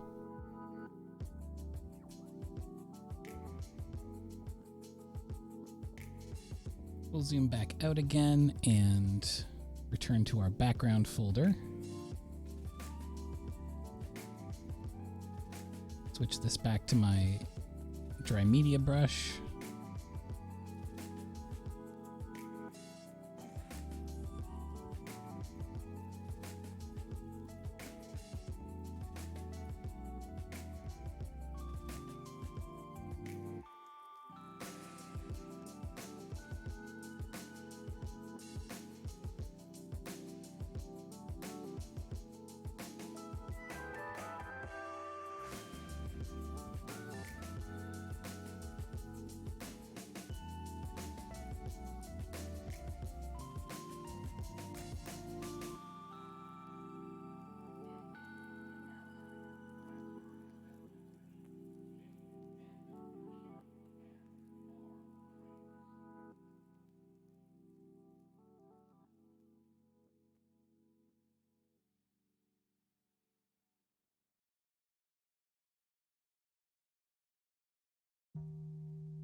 Hey, CL, good morning.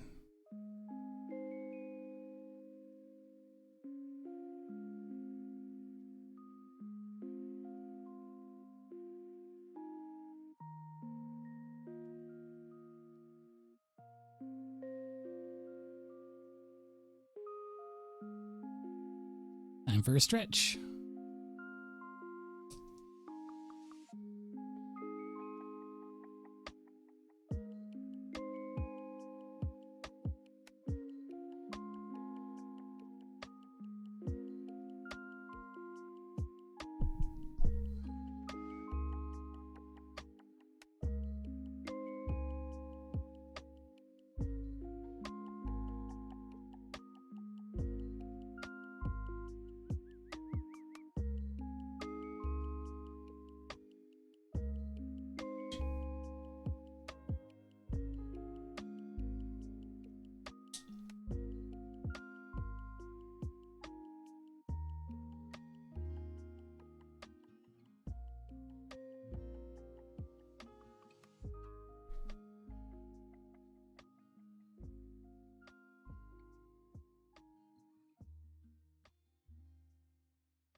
Well, thank you, CL.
I don't think that's a boring question at all. My canvas size currently is 3000 by 5333 pixels. I'm working in a 16, well, I guess a 9 by 16 ratio. Because it's a tall boy. What it looks like all zoomed out.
I'm trying to push a little bit more movement in the background, as well as some more kind of ethereal, not necessarily detailed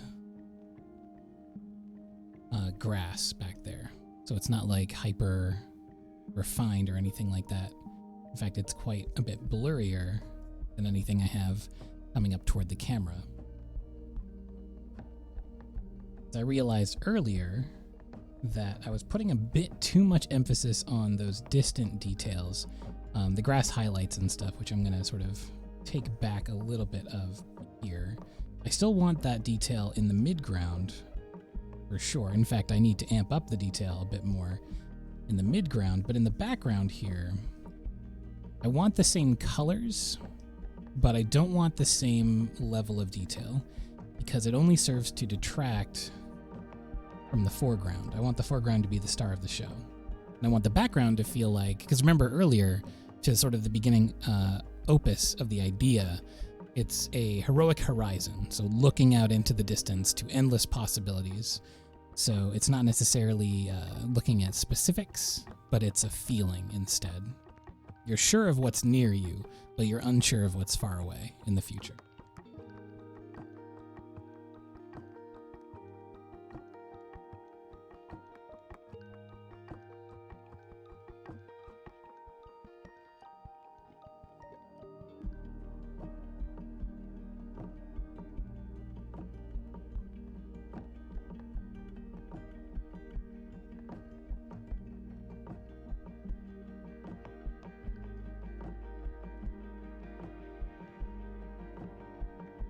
And I can still use the smaller shapes once I kind of put in some of these sort of larger blobs here. But I always want to keep the opacity low so that it kind of feels mist-like. But I want to push a lot of those values still, so I'm really going to be darkening up a lot of spaces over here.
Thanks for stopping by, TL. I'll probably wrap up soon here in a little bit. This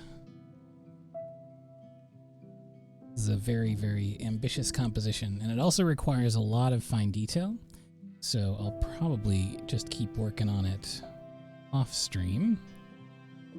But this will be the third print in the series, and I'm very, very, very excited.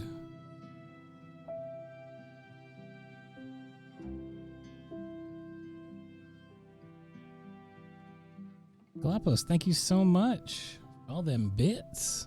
I appreciate that.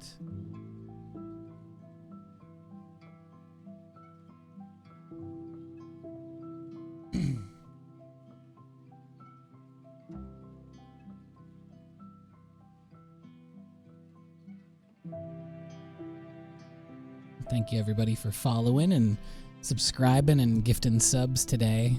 I do very much appreciate it, Lion. Thank you for the bits. I probably don't say it as often as I should, but the support on Twitch is, and has been for the last year or so, very important to my ongoing artistic survival. So I really, really, really do appreciate, all the support in all the forms, and the creation of the community as well, which has been just very good and very special to me. I have a lot of fun hanging out on the Discord.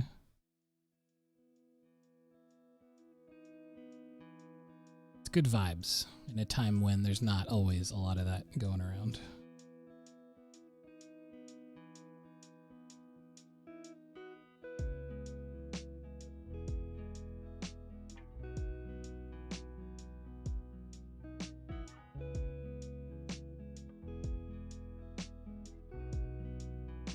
Thank you, Evie.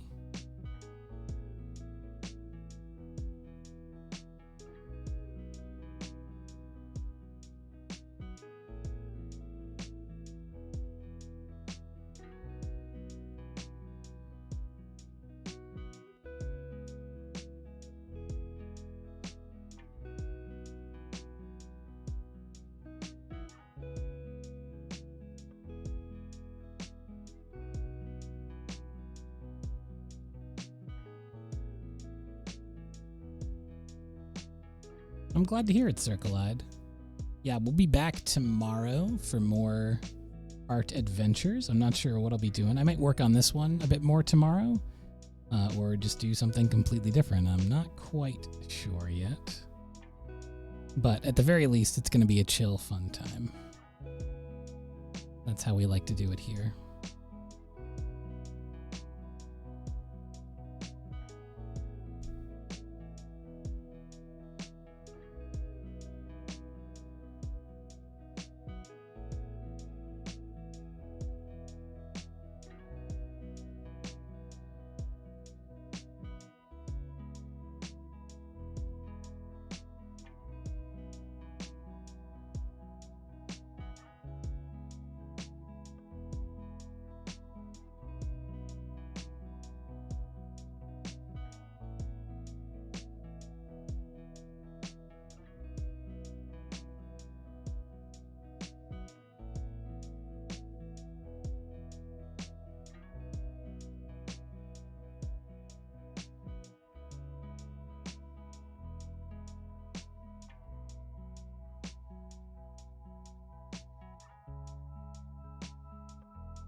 Okay, this is where we're going to stop for now. Thank you once again, everyone, for coming by for this impromptu Friday stream. I will see y'all tomorrow at 4 p.m. Eastern. Do take it easy until then. And farewell.